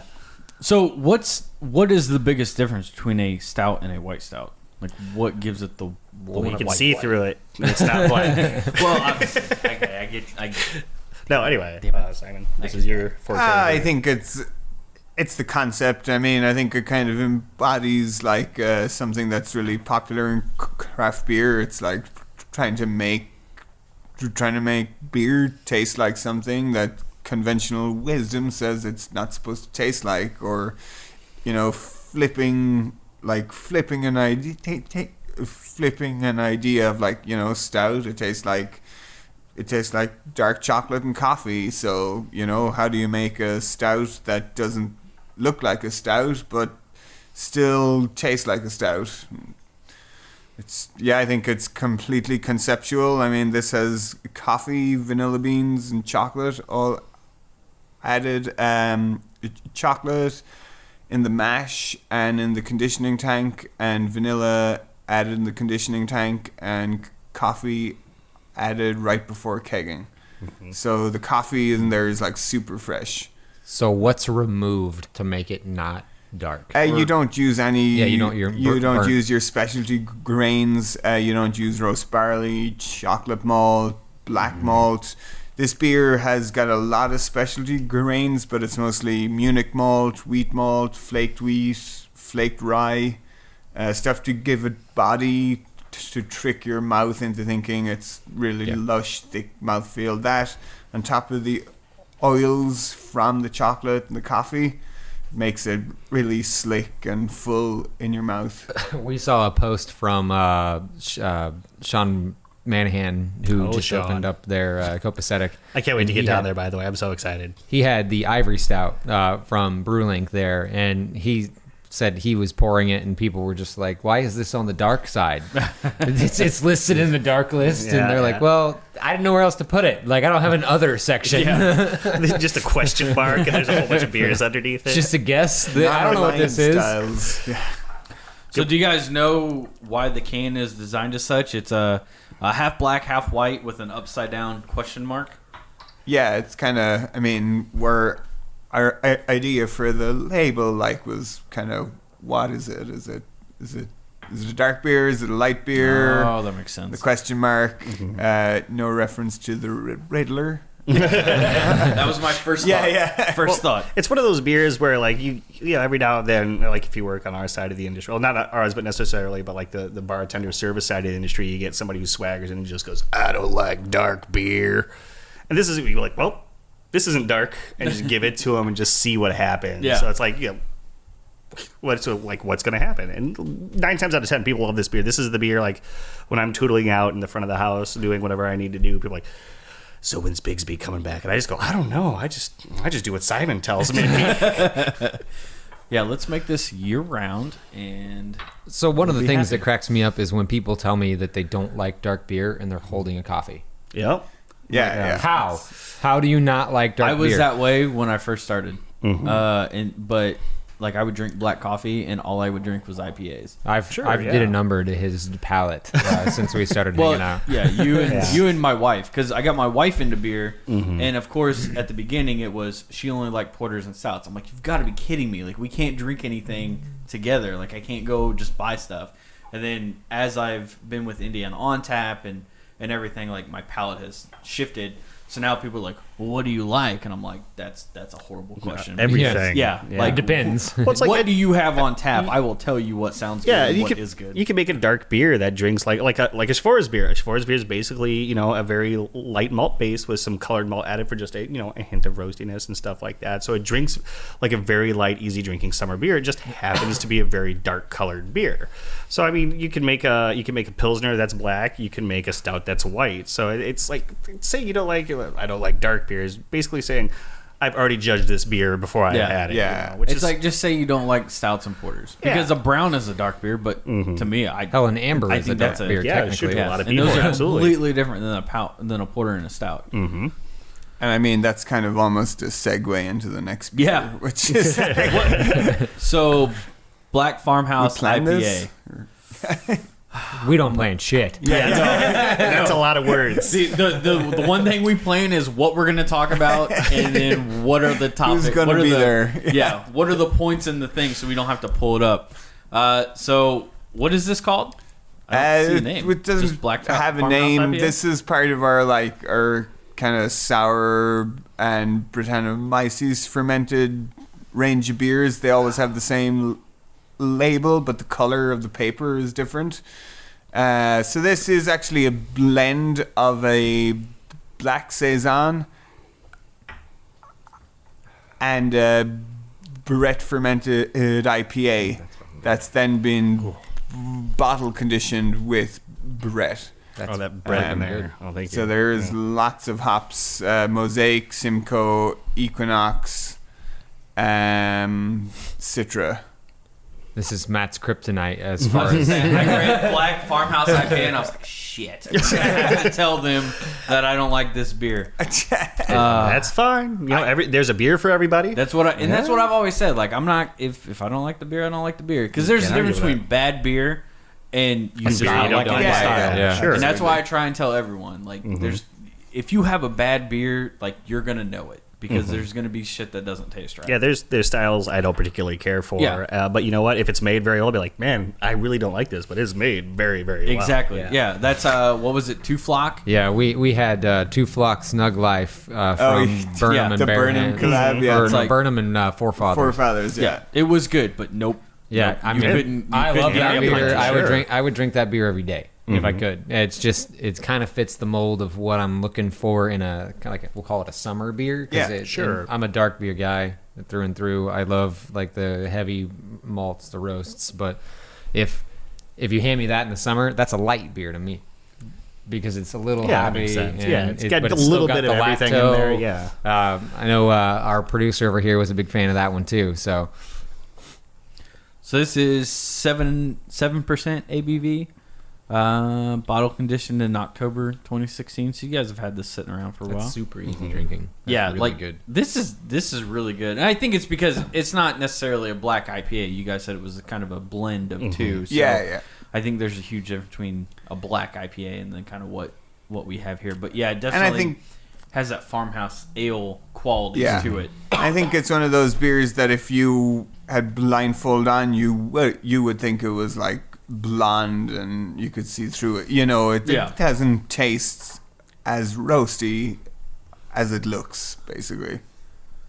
This is a pretty good segue into a conversation point that I meant to bring up when you mentioned you guys not brewing an IPA previously. But Kevin from the Drinking Craft was on last week, or last episode, I suppose. yeah, we listened to it on the way down, and it and was a good show. he there made you it. go. Yeah. Thank you. He made Is there the a point. primer? He made the point that the other day when I was talking to him at Indiana City when we went there for the trivia night, he said that they were at the CBC or whatever it is there in Washington D.C. And he said that they reported the beers sold in the U.S. and it was IPA was the highest it's ever been, and it was 24% higher than any other beer. Oh, without a doubt, yeah. And that's sure. higher than the second place beer.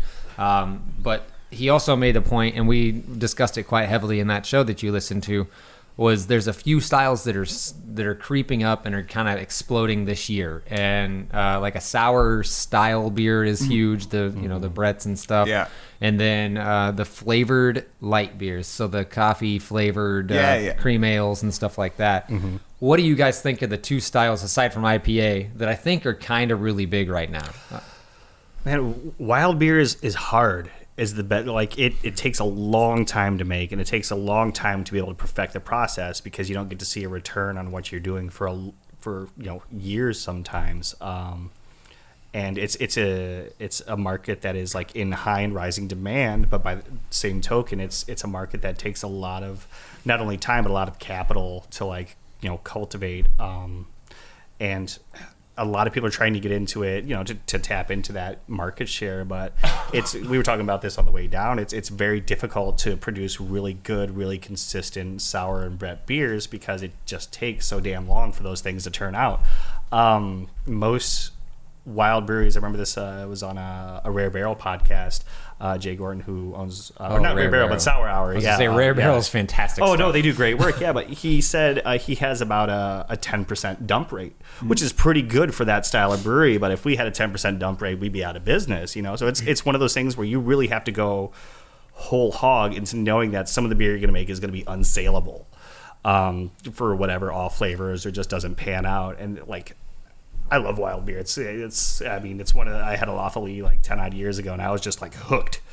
But it's just very difficult from a production perspective to keep that in chain. So the demand is far exceeding the supply at this point, and it'll be really interesting to see where it goes in the next couple of years because there's going to be young upstart breweries that are doing great things with it, and hopefully that supply side meets the demand side such that it keeps growing. I saw that Sun King is doing Wild Series this summer, and they're all their King's Reserves. Oh, which are great beers. They're gonna be King's Reserve sours. Ooh. Oh, sweet. So I just wish the only thing I don't like about King's Reserve is I wish they were packaged differently. I wish they were in a bottle. Yeah, like a bomber. I like those screw top cans. I like those a hate lot. aluminum cans. They're in but top cans. Yeah, they're Yeah. like these little screw top cans. So I get like the house still. I'll show you. like the Bud Light aluminum Yeah, cans that you get at concerts. That's what they're in. So here's my Okay, problem. I'm in the minority here. I understand. So here's my thing, and and I will be completely upfront with this. I've never had one out of that can. Oh. So I don't know if it affects it. But anytime I've ever had like a Bud Light or a Coors Light out of that aluminum style can, it always has a metallic taste. Were you drinking from the can, or were you pouring it into a glass? No, we're drinking it from the can. Well, he's at a concert. Well, so you're and it's a touching Bud Light. Yeah, that's a good point. That's fair. No, I'm actually a huge fan of the King's Reserve series.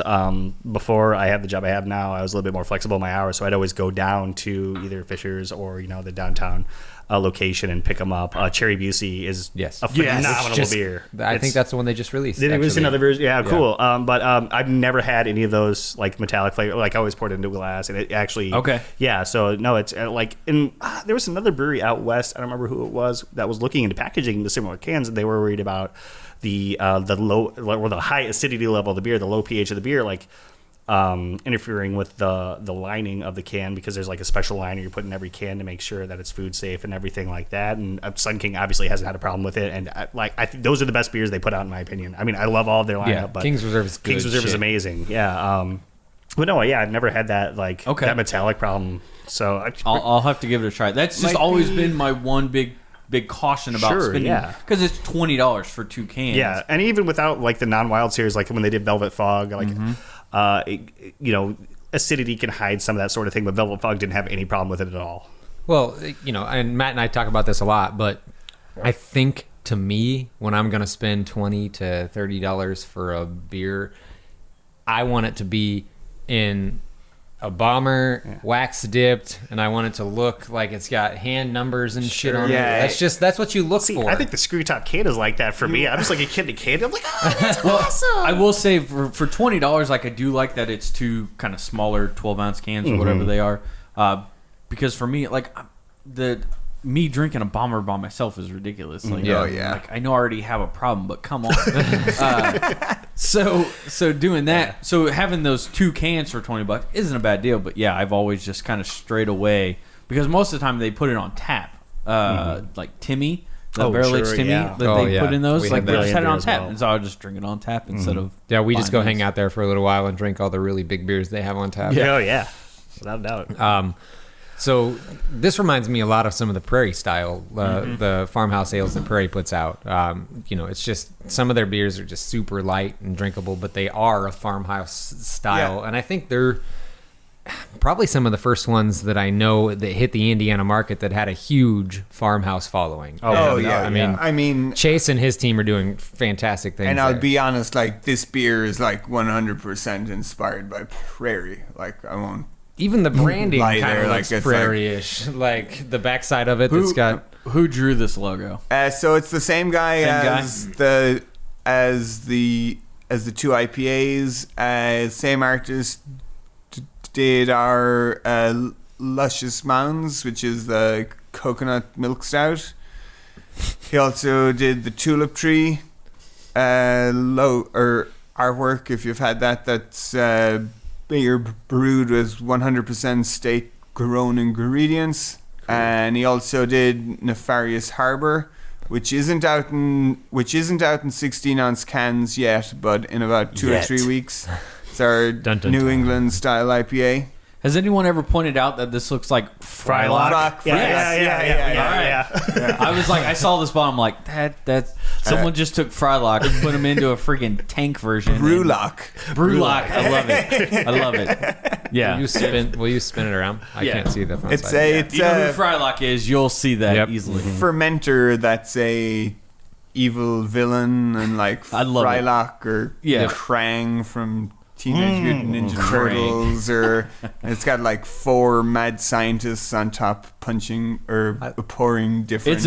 I like it. Bugs in. It is definitely a good bottle design. If I saw this, I would have absolutely no idea what the hell kind of beer this is. But, and that's but I would still pick it up, and that's what you want out of a beer design. Is something that either tells you exactly what's in that bottle, or is cool enough that you're like, I'm gonna pick this up. Farmhouse IPA. I don't know kind of what we want, but. Yeah, I like it. So shout out to the guy who does your guys' designs, because he's awesome. I love it. Dennis Sanderson. Okay, his name. He's from Southern Michigan. He does lots of illustration, comic book, kids books, and posters for metal gigs. He's a really cool artist. And that's 2 episodes in a row we've had a shout out to a designer. Right. Well, I mean, they help sell the beer just as much as anything we do. So. Yeah, design is such a big thing, and obviously has been in the Indiana news a lot lately. Yeah, we had Scamelhorn was on, or Kevin talked about Scamelhorn, who does their artwork at Indiana City, and just it's also great packaging. In the city, Indiana City makes some of the best packaging that I've seen, and it all stands out on the shelves. It's all coherent but different enough, and it's just he's got a bold, crisp style that I can tell anything he makes, no matter if it's Indiana City's packaging or if it's something else. He's just got that style, which is beautiful.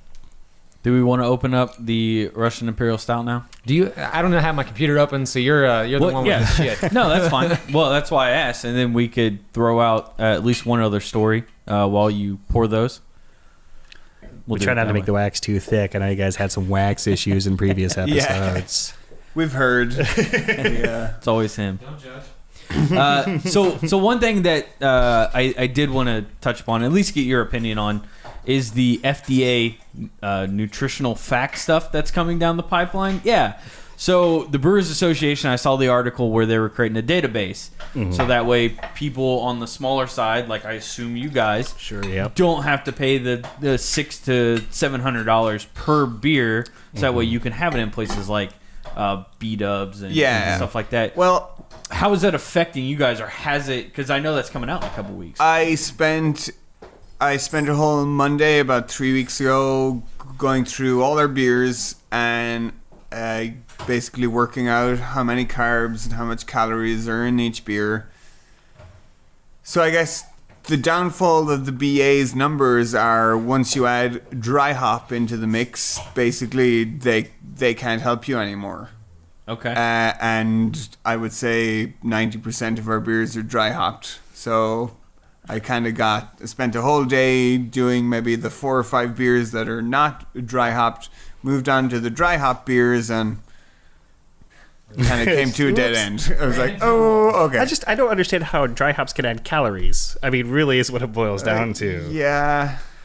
Well, there's there's protein, and I mean, there's everything that's in food. It's vegetable matter. I guess. Yeah. So for you guys, when you're distributing, because it sounds like this is only going to matter in places of more than 20 locations. Yeah, so your Applebee's, your I would say places like that. How much does that affect you guys? B-Dubs is the only national chain that we're in, as far as I know. You've not been in like Hopcat? We are. There's only it has to be more than 20 locations. There's there's the Grand Rapids, there's 7, the one here, and then there's like one in Detroit. Well, that ain't 20. So there's still 7. Yeah. So, do it up, and unfortunately, one of the main beers we sell at B-Dubs is our Pale Ale, which previously we did not dry hop it, but in the past, since I've been working there, we've been dry hopping it. So we gotta really see if the return on the investment to get the calories and the carbs worked up in a laboratory is actually there for how many kegs we sell to them through our distributor. Okay. So have the Brewers Association said anything about that? Because I assume you guys are not the only ones running into this. Oh, absolutely. I'm not since last I looked on their website. I guess it's probably difficult for them because depending on how many pounds per barrel, what hop you use, the numbers are going to change, so they can't really give you a baseline. So, and then none of this affects you guys at the brewery level, right? Like you don't have to put nutritional facts. No, we're independent.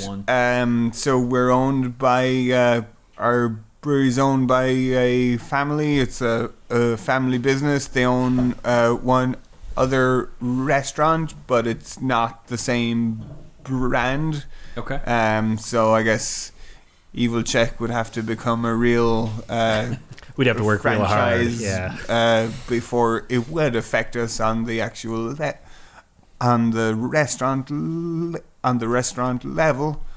So well, it does sound, at least it sounds like the database has some limitations, but at least they came up with it, I guess. Absolutely, yeah. Simply because initially when they first introduced this bill and it got passed ridiculously, in my opinion, it was everyone was going to have to test every single beer that they sold out. And then the Brewers Association worked out, something with the FDA where, hey, we'll provide this database to everyone so they can have a range. And so places like Yard House and B-Dubs can be like, well, it's between 100 and 150 or And I mean, whatever it may even be. in between batches, there's going to be some inconsistency in that as well, depending on is this malt from the same batch that the malt we did before? Does it have a higher protein count? Does it have a higher sugar count? So I mean, they really needed that to build in that leeway. Otherwise, we had to test literally every batch of beer that we would make. It's such a ridiculous thing to have because I've never met someone who actually cares about the calories in a beer. Like, I know that was a selling point for MGD for a while. Mick Ultra, the golfers. 64 calories. Yeah. Who cares? You're drinking beer. You know it's bad for. It's like going to McDonald's. You know it's bad. You know you're not going to live very long if you continue to do it, but you do it anyways. I know if I drink this Russian Imperial Stout, it's probably a lot more calories than what I've already ate today. I'm screwed either way. So it's who cares though? I think that takes people like us educating the customer base that, if a beer is 4% or 8%, the beer that's 8% is probably going to have twice the amount of calories as the 4% beer. I don't think the general public really equate alcohol with calories. And I think that's part of the problem, that the customer base is undereducated in things it needs to be educated in. That beer is, full of sugar, full of carbs, and do you think we'll see more lower calorie beers come from this? Or at least labeled as lower calorie? Craft light beer. Yeah. Like people who kind of push here's a 100 calorie beer, or here's a something like that. I think the market base is different. I gained 30 pounds when I started drinking craft beer. I'm not gonna lie. Yeah. No, it's rough, but I think people who are calorie conscious like that already know that the kind of beer that we're producing is probably not their speed when it comes to how much how do I have to plan my day out to have a pint of porter or a couple of IPAs. I mean, it's a lot of planning because there's a lot of calories in it, and those people probably already stray away from that thing, go towards the Mick Ultras or the Bud Selects or whatever those lower calorie ones are, just to be a social drinker. But I mean, I definitely get that, but you got breweries in the UK like Brewdog who are putting out phenomenal 3.4% session IPAs that drink Static Chipmunk. They're so hoppy and they're so full bodied.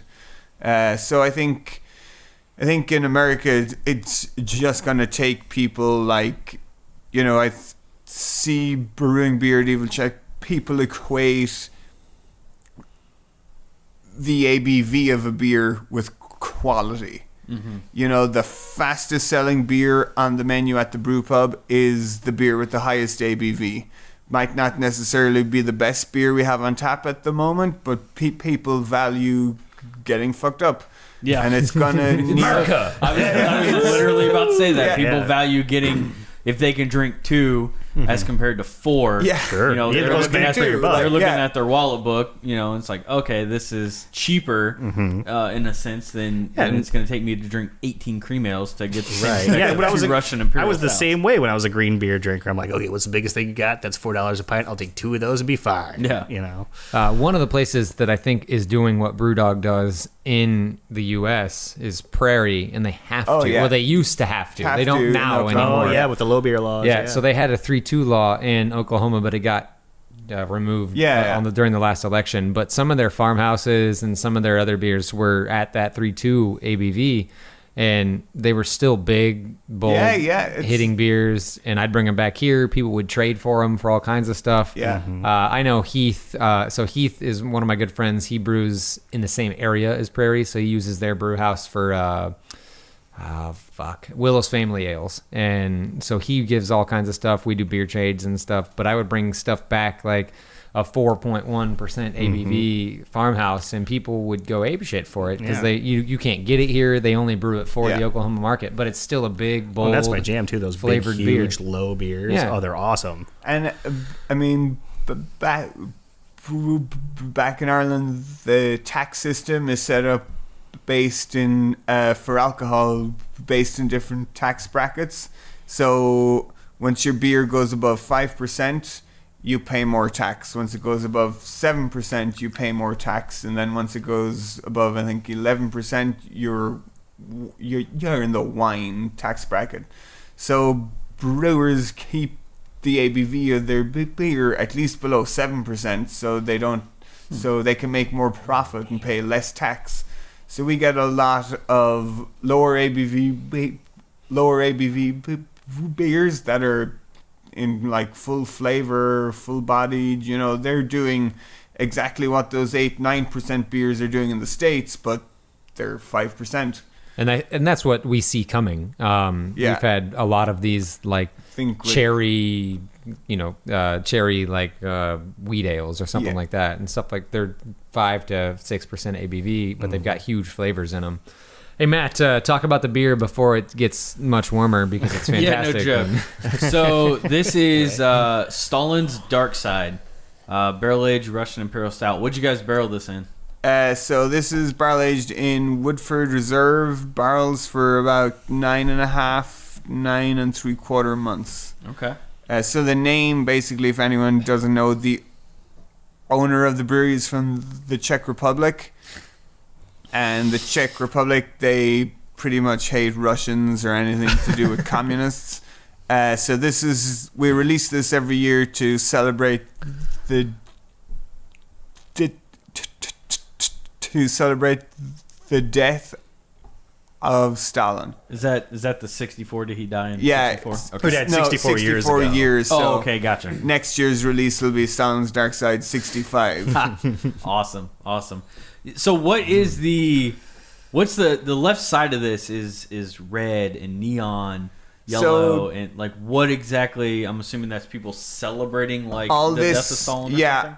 All this was this label was done by the previous artist we worked with, and basically this is like supposed to represent, people celebrating the people he died. It's just supposed to really envisage the legacy that was left after him, and in all its great connotations, people, murdered, locked away in prison.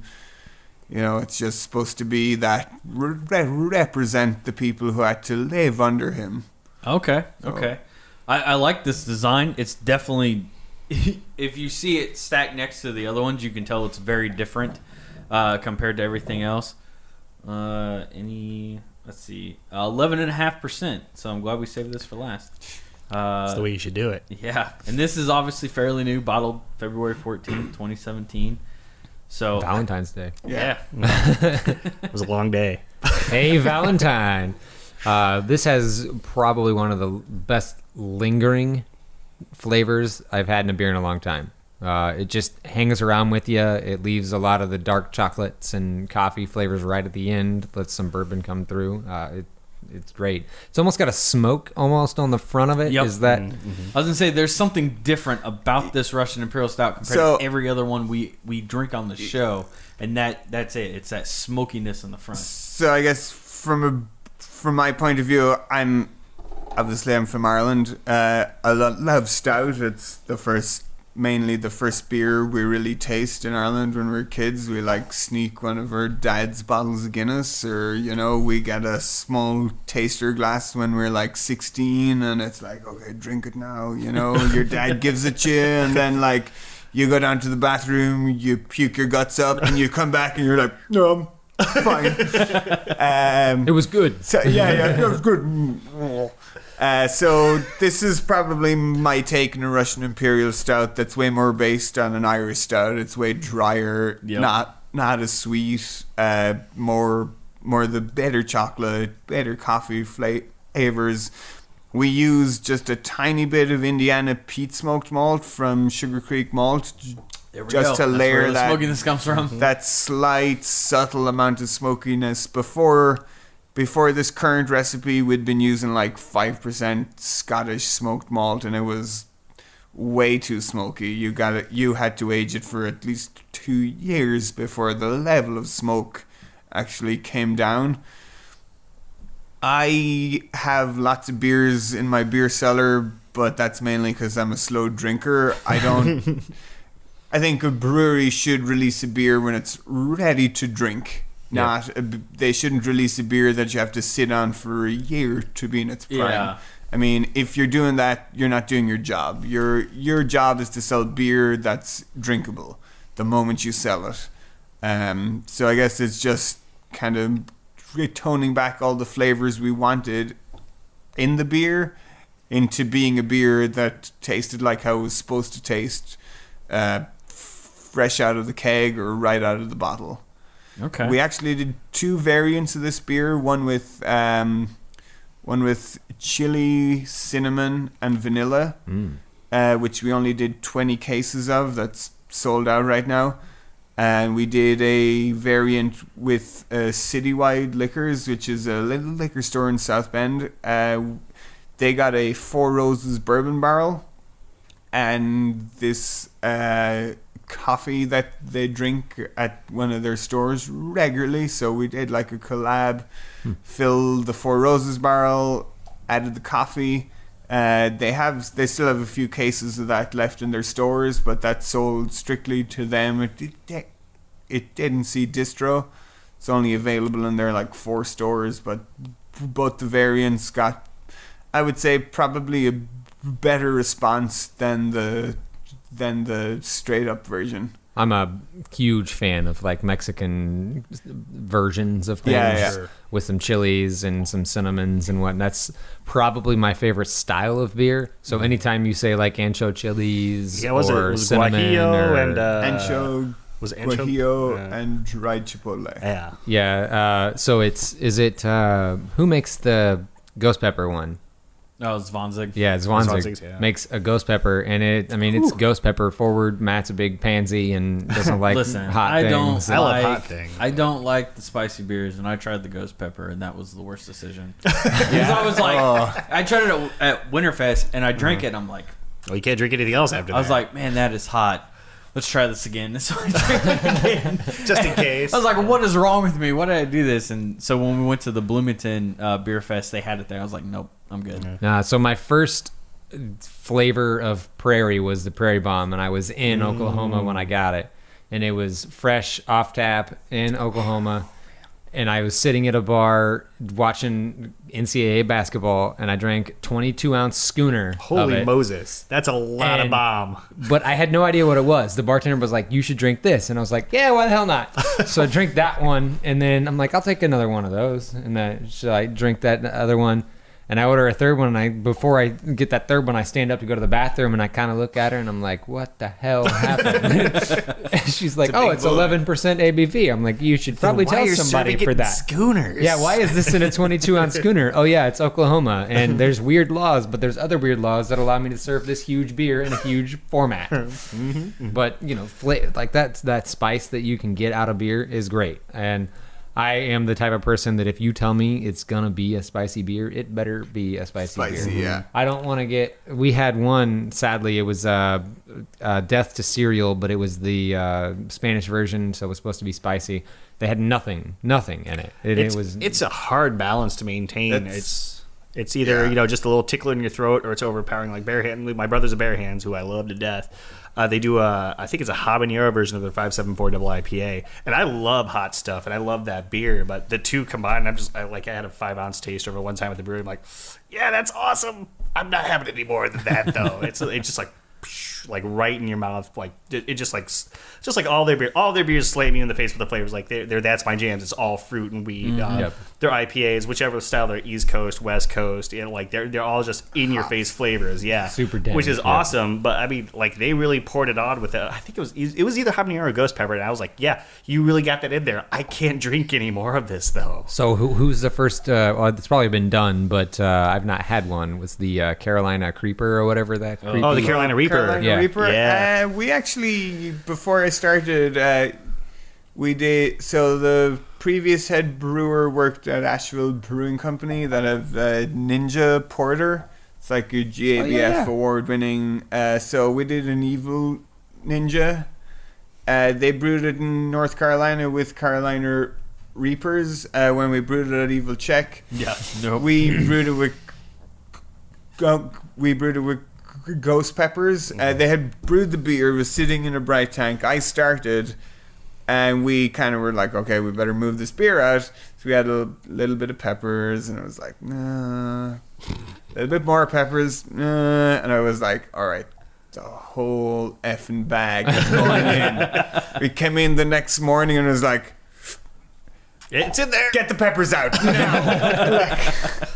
It's good. It's good. It's good. Oh my god. Isn't one of like Crime or Punishment by Stone? Doesn't one of those have a Carolina It Reapers in it? might. So I can't keep track of all of Stone's beers. It's like Rogue. Oh, Rogue yeah, and there's Stone. so I many can't now. keep track True. of all their There's- beers. Maybe one of those probably does, sort of. Yeah, and then like every Stone brewery has like its own brews now Brews, too. yeah, It's yeah. Like, crap, I don't know.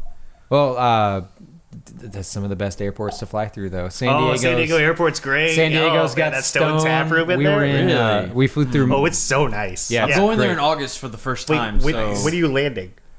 when? Yeah, because it's not open till like 10 in the morning. So if you're taking a red Oh eye, no! I think I leave here at 5 and I land there at 7. Oh, it'll be open. Yeah, Yeah. So I went to the airport early because I knew that was there. We had a layover on one of my last trips in Tampa. They had a Cigar City tap room in there, and I was like, yeah, done. Yeah. I'm all about this Cigar City tap room in a airport. Like you can't hate on that. And I mean, even our airport's got a pretty solid beer selection Apparently, at it's that gotten little. better too, from what I've seen. I Yeah, haven't been down in by a the while. Southwest terminal, Port B. But down by the Southwest terminal, they've got a huge. They've always got Seriously. liftoff. They've got a bunch of other Yeah, stuff on. the South Bend International I'm Airport has afraid- a check. So we have the South Bend Chocolate Factory cafe at the South Bend Airport. Yeah. They Have you normally guys done an anything Evil with Czech South beer. Bend Chocolate Factory? No, actually. No, not yet. We're in pretty good communication with them. Like we've got like obviously it's a restaurant cafe, so there's the whole restaurant industry friendship going on there. Like our chef is good friends with one of the managers there, but no collaborations yet. We're definitely eyeing up more collaborations right now. We got a Burnham one going on, the citywide one. We got After Hours, which are a local South Bend jazz band They're amazing. that play actually down here a bit, maybe like once a week. They're releasing a new album at the end of May. We're going to be doing a coffee porter with them. It's going to be available in cans around the state, so something we're kind of opening up more to, for sure. Well, I think this is kind of the end of the show. We've been here for a while. Sorry, guys. No, that's all right. We talk. Is there anything else? Like, do you guys have any big releases or big events or anything like that coming up?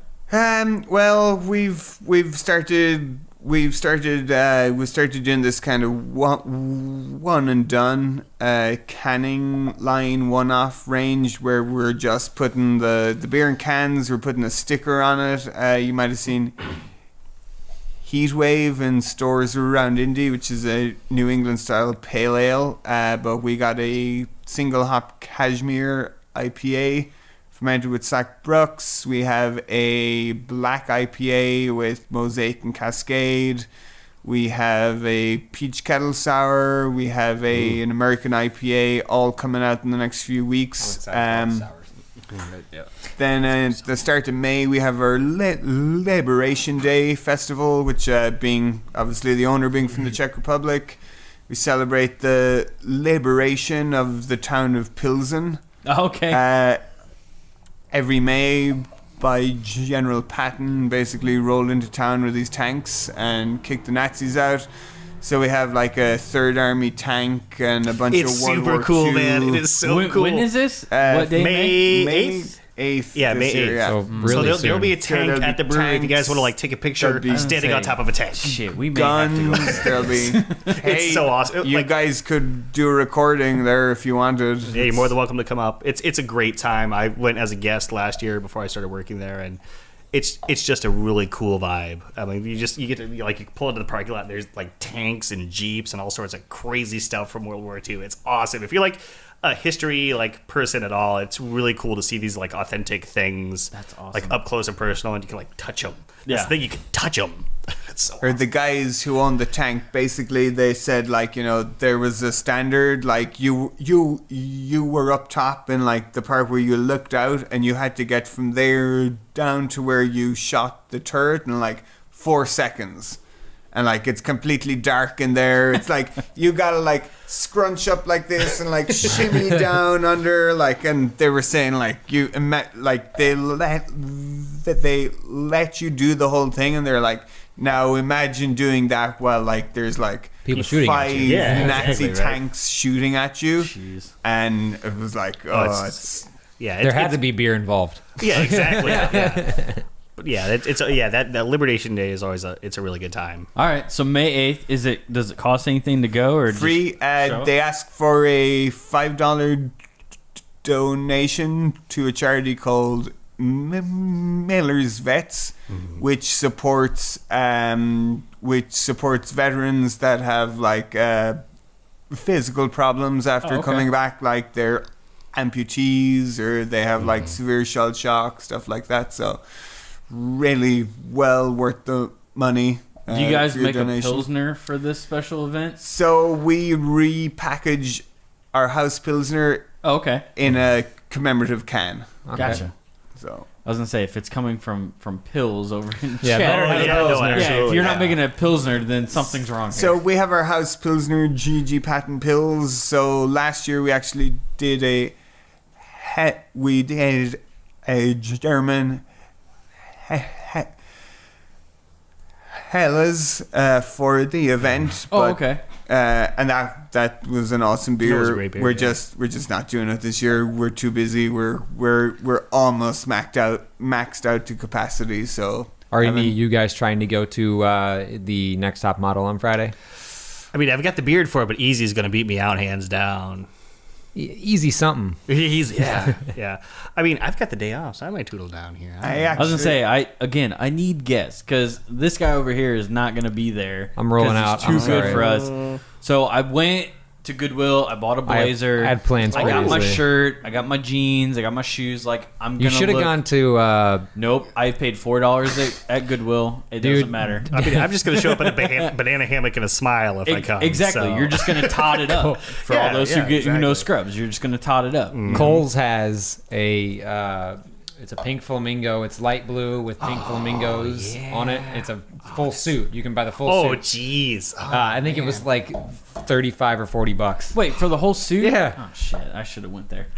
What party foul? Wait, hold on. You poked the bottom, didn't you? I was fiddling with the bottom of the glass.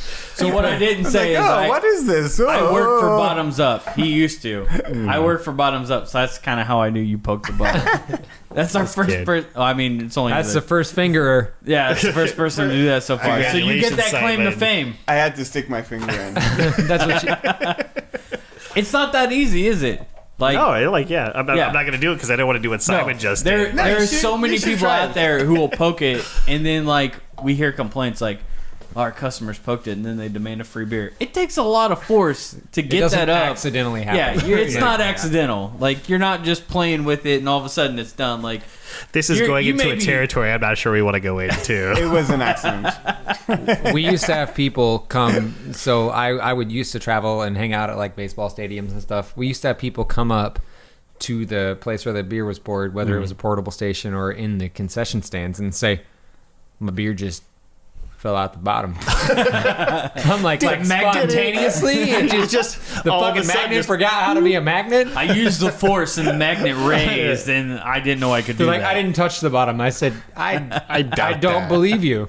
Like Hey, maybe they use the force. Maybe a drip here and there, but like the full beer, nah, you poked it. Like there's no way around it. You poked it. You just got up in there, didn't you? Yeah, I mean, I used to tell people that it's the one time in life you don't want to get your fingers wet. Yeah. And on that note, That's a solid way to end the show, definitely. So make sure you follow us on Twitter, IoT On Air, same on Facebook and Instagram. You can find us on YouTube, so that way you can see our beautiful faces and the mugs that, the guests that come on the show with us, you can see their mugs too. You guys, you're Corey P. Mayhem? Yeah, my Twitter handle is @CryptoMayhem. That's the only place on social media you can find me. My name, though, is Corey P. with an exclamation point. what are your guys' handles for actual Evil Check? Is it just @EvilCheck? The Twitter account is Twitter's Check Evil for Check. the Twitter. Instagram's Evil Check Brewing. Yeah. I tagged that last night. That's the only reason I know. My Twitter handle is Simon_O_Keefe,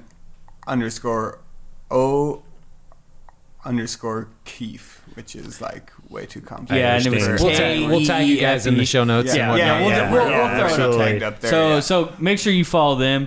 If you have any questions, comments, or corrections, because we get things wrong all the time, send those to iotonair@gmail.com. And everybody, have a good next 2 weeks. Oh, yeah, absolutely. Thanks for having us, guys. Appreciate it. Thank Thank you guys. very much.